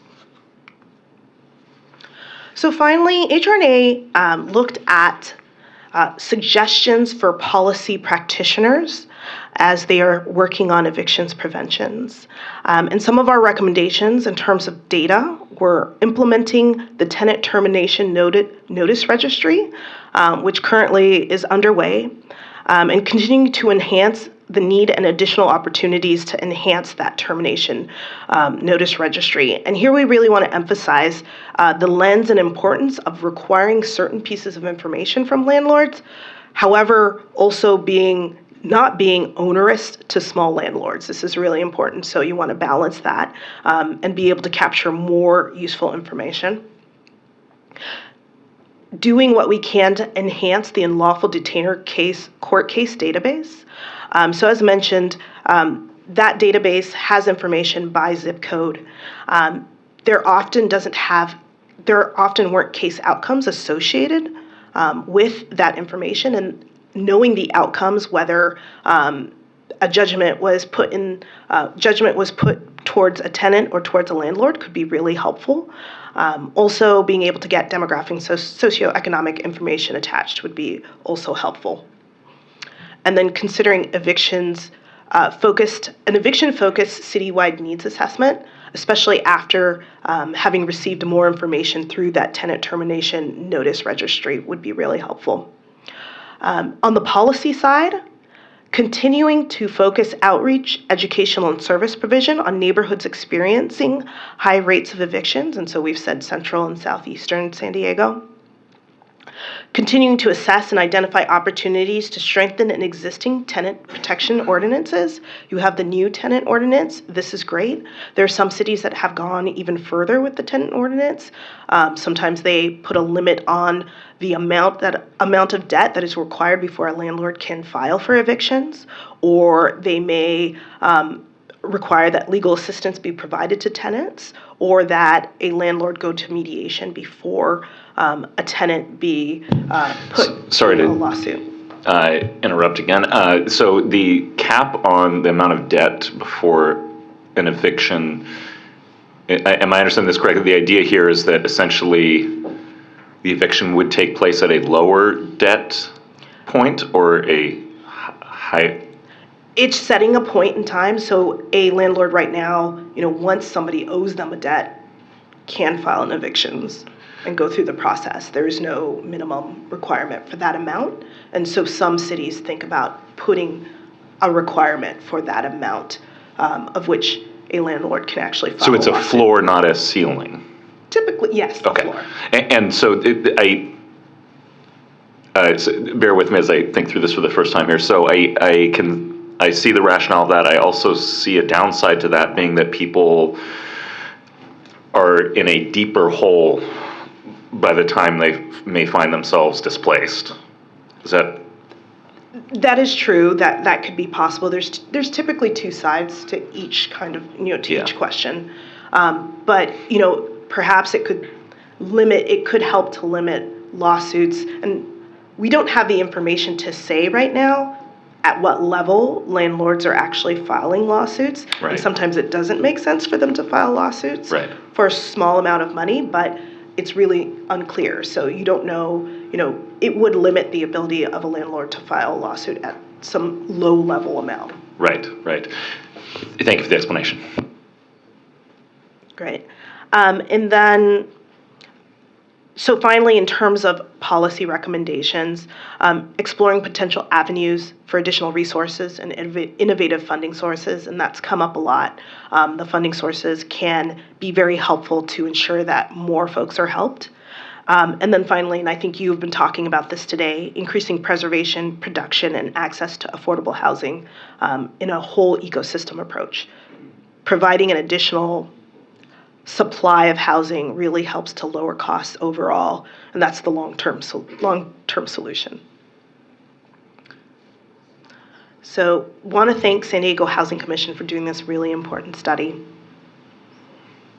Thank you very much. I want to say on behalf of my fellow commissioners, we get better as we have more information, and I think that's the most important thing about this entire team at the Housing Commission is we've been able to utilize information to make improvements. And in this discussion, whether it's on, as you heard earlier, about how we dive into the cost per unit element. The more we get information, the more we see it as an opportunity to really strengthen what we do. We'll get into there were no speaker slips were submitted for this item, and so we'll just make final comments on it. I know that this information gives me a lot of thoughts about what we should do with it, especially because we can pinpoint where evictions are happening at a higher rate. But it also tells us where we really need to try and collaborate more and bring more services in. Lisa and I share this, and Jeff Davis heard this before. The community-based organization advisory board that we need to build and get launched is going to be really helpful because we have to do a better job of spreading information. I think when we all know it, But when we build this community-based organization advisory board, having additional voices who are out there to support people who are in this situation, because they know where to look and who to call. As we heard in the public comment this morning, Mrs. Thorne's like, somebody told me that they showed up and they were helped. You know, the power of words. So, I thank you for the work on this. You will find that I think we're going to use this aggressively. So, Vice Chair Klempner. I'll echo all that thanks. This is incredibly informative, and I've already made a handful of suggestions about follow-up studies that we do, because I think this answers one set of questions and raises another set of questions, as you have pointed out. I want to particularly highlight the last point you made, which is that on the supply, on the housing supply point, if we had a healthy, functioning housing market here, we would not be thinking of this the same way, and this wouldn't be such a dire situation.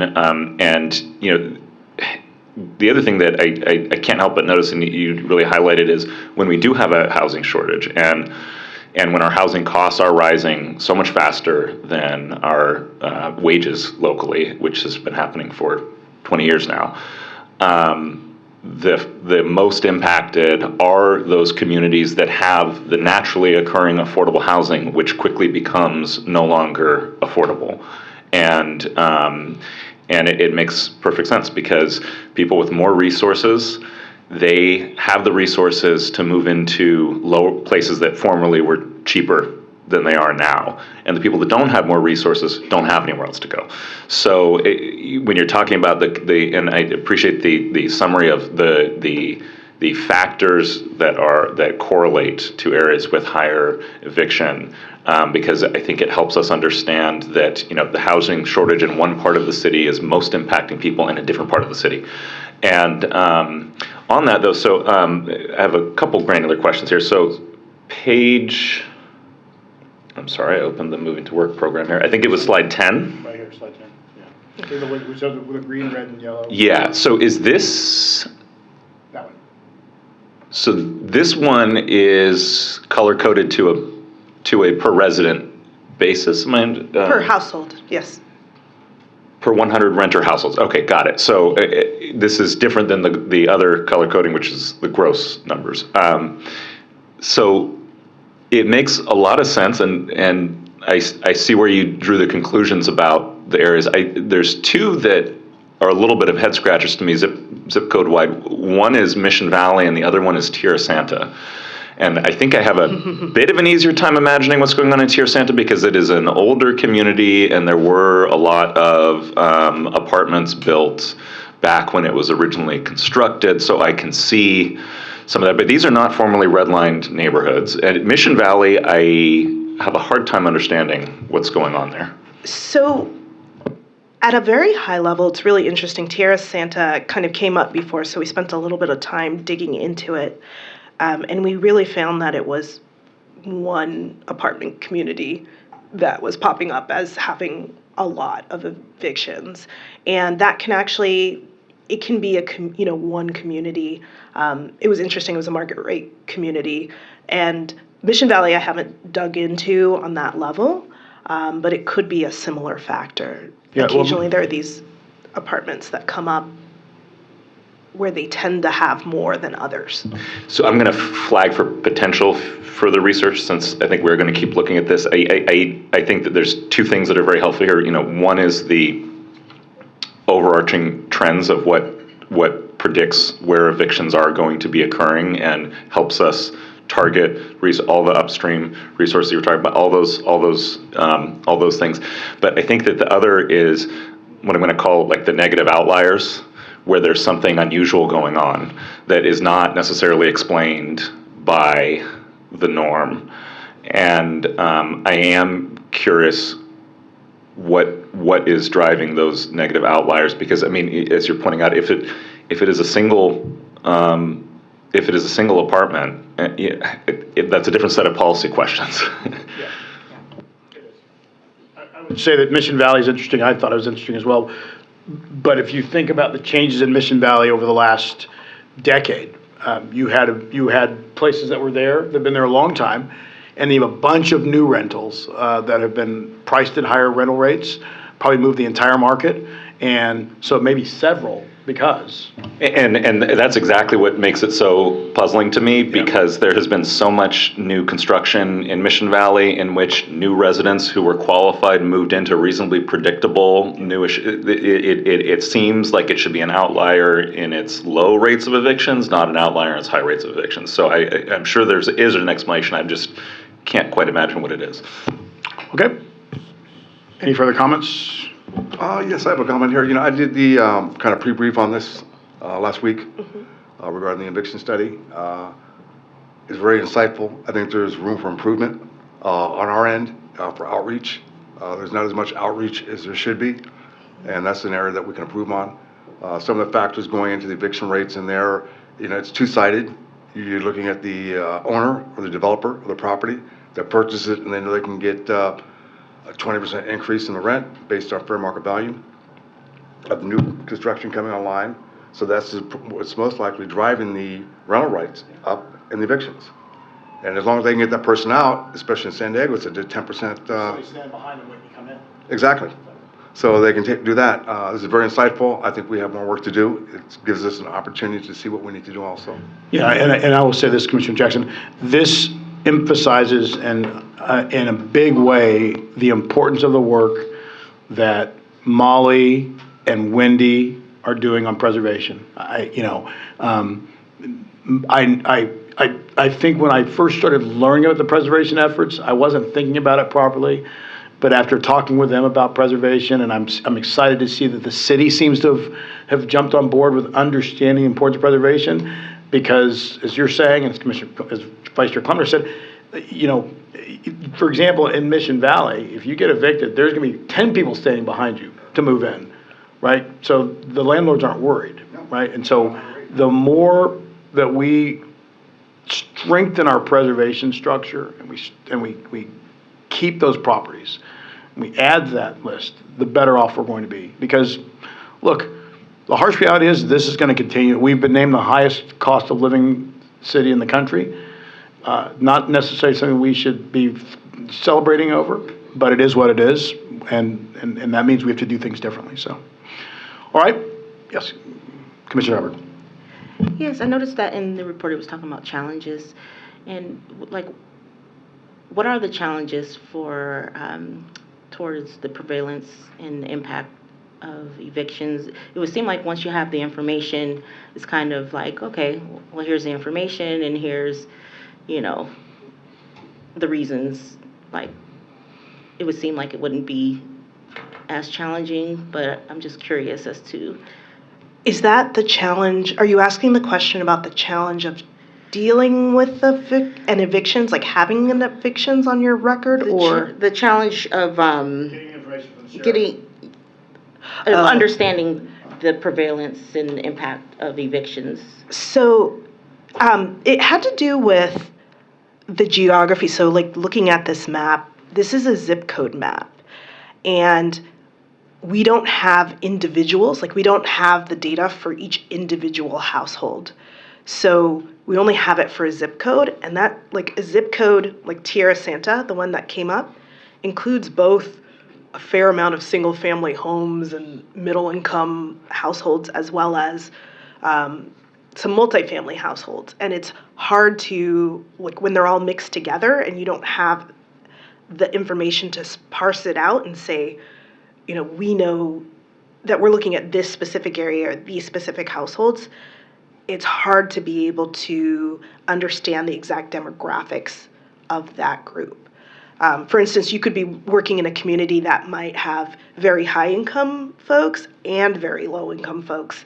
And what you'll see is an average of that, as opposed to just those low income folks might be more impacted than the higher income folks. For instance, in downtown, there are places, high-end condos where people are making lots of money, but then there are also locations where people are not making a lot, and it just Downtown's a good example. You have SROs, remaining SROs, on top of the newest high-rise complexes that are charging high rents. So there is it's skewed a bit when you look at it. Exactly. It's not 100% clear. If we could get it by household or at some smaller level, then we can get more clarity of exactly where it's happening and to pinpoint it. And then also there was conversations about like language. It's hard to, across the whole zip code understand the languages that are being, folks, the languages being spoken by households most impacted by evictions. So it's just getting to more detail would be really helpful. Yeah, Commissioner, that's why I think the community-based organization advisory boards can be helpful. We have to recognize, as I mentioned, we are a multicultural city. So if you put it only in English and Spanish and you're missing out on whole elements to get that granular data. So we have to figure out how to improve that. Yeah.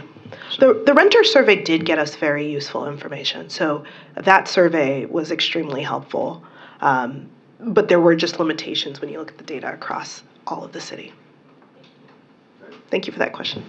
Last thing, compliments on the response rate on that survey, by the way. That is phenomenal. So however that worked out, that was great. And I as a follow-up on, kind of what the value would be of understanding things on a more household basis, I think my biggest question that I have not anywhere, not just in this study, but just anywhere, seen any data on is the outcomes for these households after, let's call it like any type of eviction, after somebody relocates in the context of an eviction.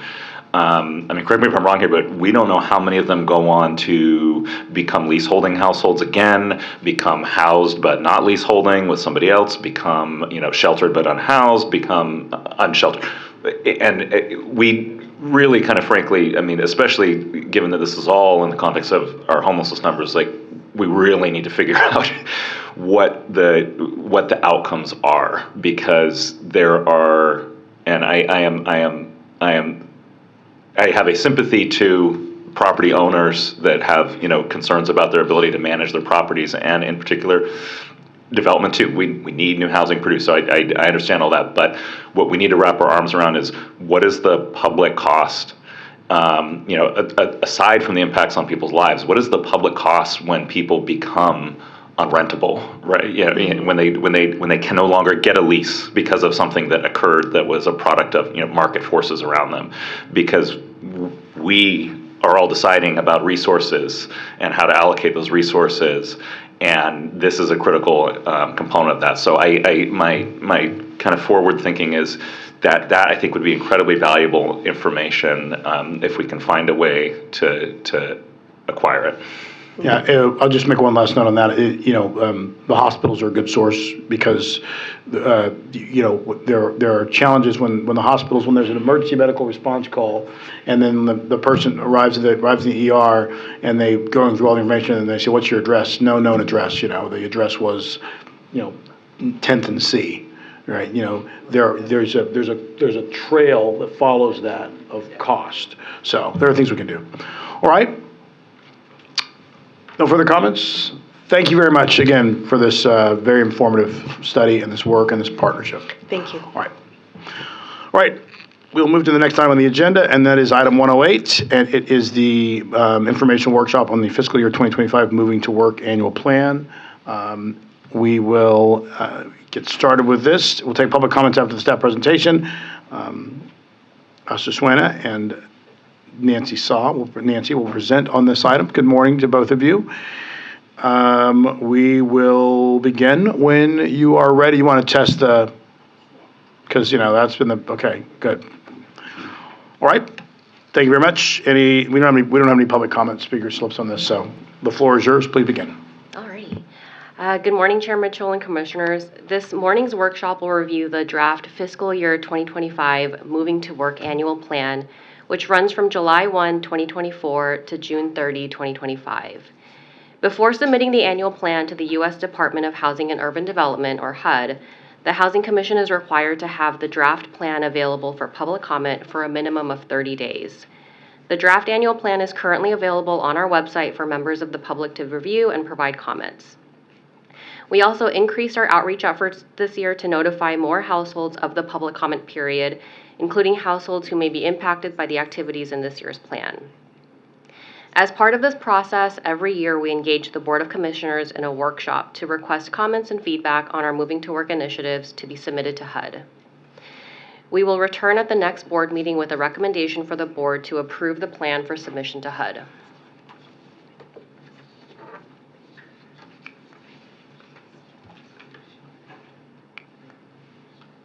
Uh-oh.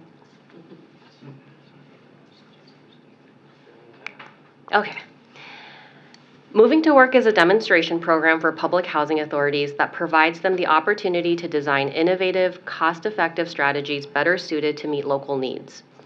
Moving to Work activities must meet 3 statutory objectives, which are to reduce cost in federal expenditures, help families become more economically self-sufficient. In San Diego, this is focused on families that are able to work, and improve housing choices for families with low income. In addition, Moving to Work agencies must assist substantially the same total number of eligible low-income families as would have been served if the Housing Authority had not received a Moving to Work designation. The Housing Commission is one of 39 original Moving to Work, or MTW, agencies out of approximately 3,200 public housing authorities nationwide. Today, 123 agencies have received MTW status either under the original agreement with HUD or through an expansion cohort. This slide lists a few examples of how our MTW designation has provided the Housing Commission with opportunities to design programs better suited to meet our local needs. Several of the programs in our homelessness initiative, Housing First San Diego, are MTW initiatives. These include Moving Home Rapid Rehousing, Moving On, Monarch School, and Guardian Scholars rental assistance programs. We also implemented locally designed programs like our sponsor-based subsidy program, which pairs rental assistance with supportive services to specifically help people experiencing homelessness. Moving to Work flexibility also enabled the Housing Commission to create the San Diego Housing Commission Achievement Academy to provide opportunities for families to become more financially self-sufficient. The Achievement Academy is available at no cost for individuals and families with low income in the city of San Diego. Programs emphasize career planning, job skills, job placement, and personal financial education such as budgeting and managing credit. We also use our MTW flexibility to create and preserve affordable rental housing. For example, the Housing Commission invested MTW funds towards acquiring properties such as Village North Senior Garden Apartments and maintaining our existing properties to ensure they remain in good condition long-term. For fiscal year 2025 Moving to Work annual plan, we are repurposing 2 existing activities and proposing 1 new activity. The first activity we are repurposing is the establishment of reasonable cost limits. This relates to creating and preserving affordable housing.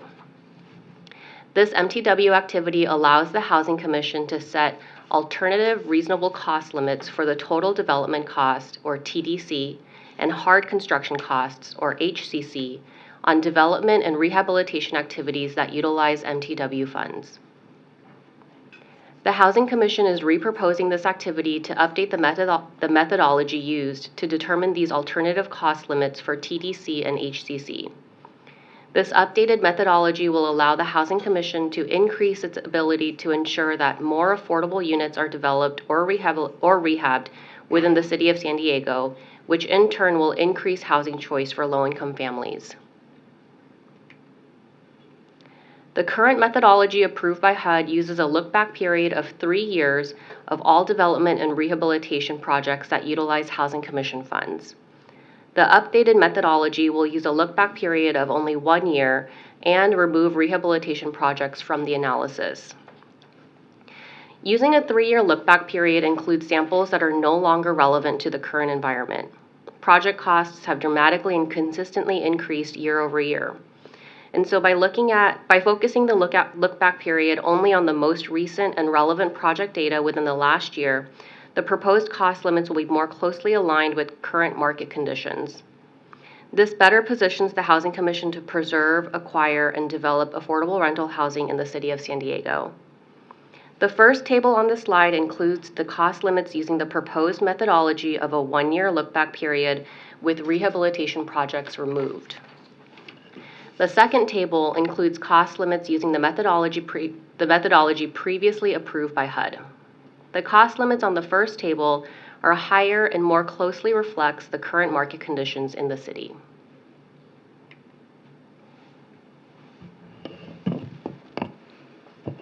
The second activity the Housing Commission is reproposing is its Veteran Affairs Supportive Housing, or VASH, voucher program. The HUD VASH program combines housing choice voucher rental assistance for veterans experiencing homelessness with case management and clinical services provided by the United States Department of Veteran Affairs. The Housing Commission received approval in its fiscal year 2013 to use its MTW flexibilities to implement policies to ease administration and provide benefits to VASH participants. Minimum rents for VASH participants are set at $0 for the first 12 months of program participation as a policy exception. After the first 12 months, minimum rents are set at $50. The Housing Commission is reproposing this activity to set minimum rents to $0 for the duration of the participant's time in the program. All other aspects of how a tenant's rent portion is calculated under the VASH program will remain the same. This update will align the VASH program with other populations the Housing Commission serves, including elderly, disabled households, and full-time students. The Department of Veteran Affairs previously used grants or other program funds to help veterans with their minimum rent. However, these programs are no longer available. This update will help veterans in the VASH program, who are typically harder to house, to remain stably housed after they have been placed into a rental unit, and in cases where they are unable to secure income after the initial 12-month period on the program. Currently, about 4% of all VASH households are currently subject to minimum rent. This update will assist these households who have $0 income and are unable to pay the $50 minimum rent. There would be no long-term negative financial impact to the Housing Commission, as HUD funds the Housing Commission using a reimbursement formula for the VASH program. This update will have no impact to the number of VASH vouchers the Housing Commission has, or to the number of veterans served under the VASH program, which is currently at 95%. The Housing Commission is proposing a new activity in this year's MTW plan to modify the regulatory definition of rent reasonableness in order to foster housing stability for rental assistance households. Rent reasonableness ensures the contract rent for units rented by a housing choice voucher household are comparable to similar market rate units. This activity will modify the regulatory definition of rent reasonableness to limit housing choice voucher rent increases to the lower of 5% plus the consumer price index, or 10% within a 12-month period. By limiting the rent increases to a reasonableness percentage in this manner, the Housing Commission will approve rent increases according to the rent increase trends for similar unassisted units in the rental market. The activity will further enhance housing choice voucher households' ability to maintain stability in their housing and may prevent terminations or evictions and facilitate a more constant and predictable rent.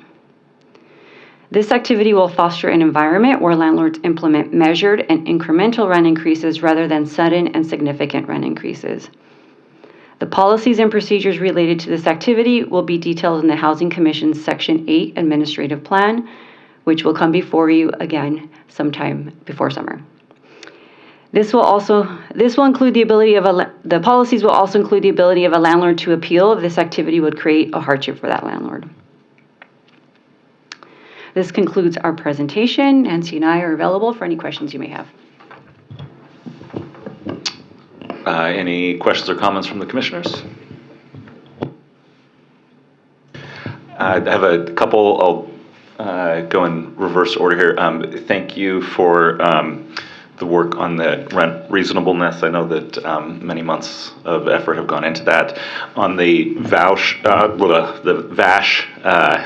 minimum rent, this makes perfect sense. And just for anybody following along, this is not, how do I put this, not coming at the expense of any other program. We're not serving fewer people. This is, but we are constantly seeing policy choices like, for example, around ticketing people who are, residing in their vehicles, and where small costs become destabilizing and then balloon into large costs that we all have to deal with as somebody becomes increasingly unstably housed. And so, treating veterans the same way that we treat seniors and people with disabilities, many of whom are in those categories anyways, just under a different program, makes all the sense in the world to me. So thank you for thinking about that.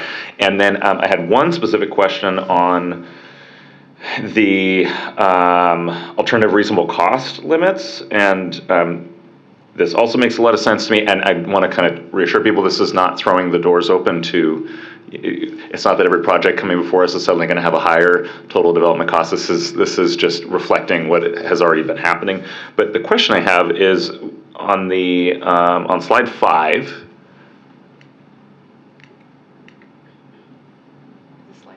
Yeah. So, am I reading this correctly that in the approved methodology, which is the 3-year look back, the elevator type is more expensive than the walk-up, but when we narrow it to a 1-year look back and remove the rehabs out of it, the walk-ups are more expensive than the elevator type? That is true for this update, only because we are looking at a 1-year look back with rehab projects removed, and so the number of projects that we're looking at is much smaller. So the walk-up projects that were included in that 1-year look back were very few. I think it was 1 or 2 projects, and so that made the numbers higher than I think using a 3-year look back where we had a bigger pool of walk-up projects to look at. What we're proposing is just the methodology, and so the idea is that we would be updating these numbers on a regular basis using that methodology of a 1-year look back. So the numbers may change where in other years the elevator costs may be higher, but what we're really proposing here to HUD is the methodology of using a smaller look back period of 1 year. Great, and my observation is kind of ancillary to the update, which again makes sense to me. It's more just an observation. I sort of did not realize that that elevator construction types were now coming in any kind of scenarios below walk-up types, and unless I'm missing something here, that seems rather encouraging in terms of we have densification going on. We're looking to maximize every project, and the more dense construction types do have a lot of other costs associated with them. So I'm more just kind of surprised, and that does seem like a trend in the right direction in the sense that we should be approving more taller, denser, more efficient uses of our limited land. And this is the first time I've seen those lines cross. So I wasn't expecting to notice that in this, but thank you. Just, Josh, Jennifer, did you want to weigh in on that at all, just in case we're potentially reading it differently? Just want to give staff the opportunity to jump up. Please correct me if I'm misunderstanding this. Thank you, Lisa. Yeah, I would help Nancy put some of these things together, and I think she touched on one piece, is that it is a limited sample size that we're dealing with, and I think you touched on the other one, which is really the nature of a walk-up property now. Those are fewer and further between, and you have fewer units basically to spread out those costs. And so once this methodology basically took an aggregate cost, distilled it down on a per unit basis, and then projects it back out based on these square footages. And basically it's a product of that calculation type, where essentially these less dense projects have less units to spread out those costs, and that's why you see the flip. Does that make sense? It makes perfect sense, and that's a mildly encouraging data point in terms of type of product we should see coming before us in the future. Yeah, thank you. Thanks, Josh. So just as a reminder, this is a workshop. We'll be coming back next month for approval from the board to submit the annual plan to HUD, which will happen in April.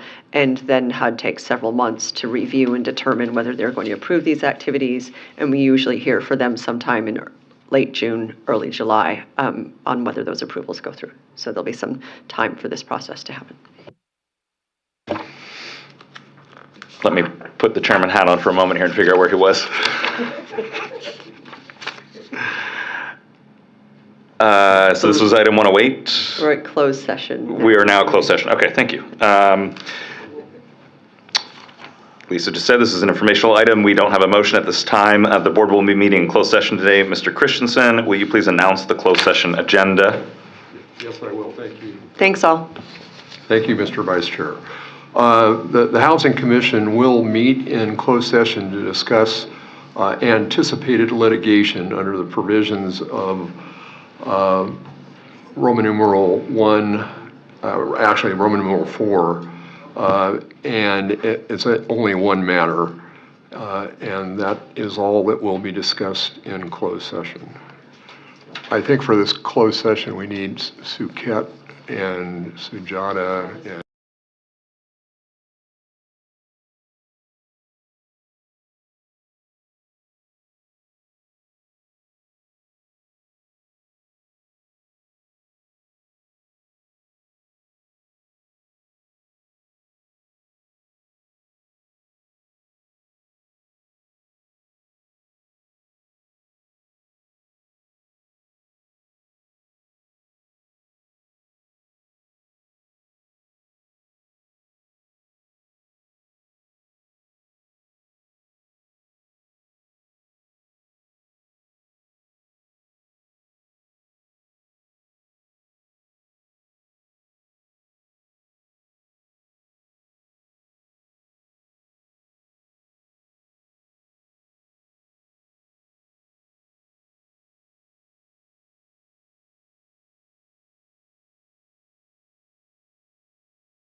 This is Mitch Mitchell, Chair of the San Diego Housing Commission Board of Commissioners. The board has concluded its closed session and is reconvening in open session at 11:33. Housing Commission General Counsel Chuck Christensen will now announce the actions the board took in closed session. Thank you, Mr. Chair. The Housing Commission met in closed session to discuss Roman numeral 4, which was anticipated potential litigation. The matter was informational only, no action was taken. That concludes the matters that were discussed in closed session. Thank you very much, Chuck. This concludes the board meeting today, and the meeting is adjourned at 11:33 a.m. Thank you very much.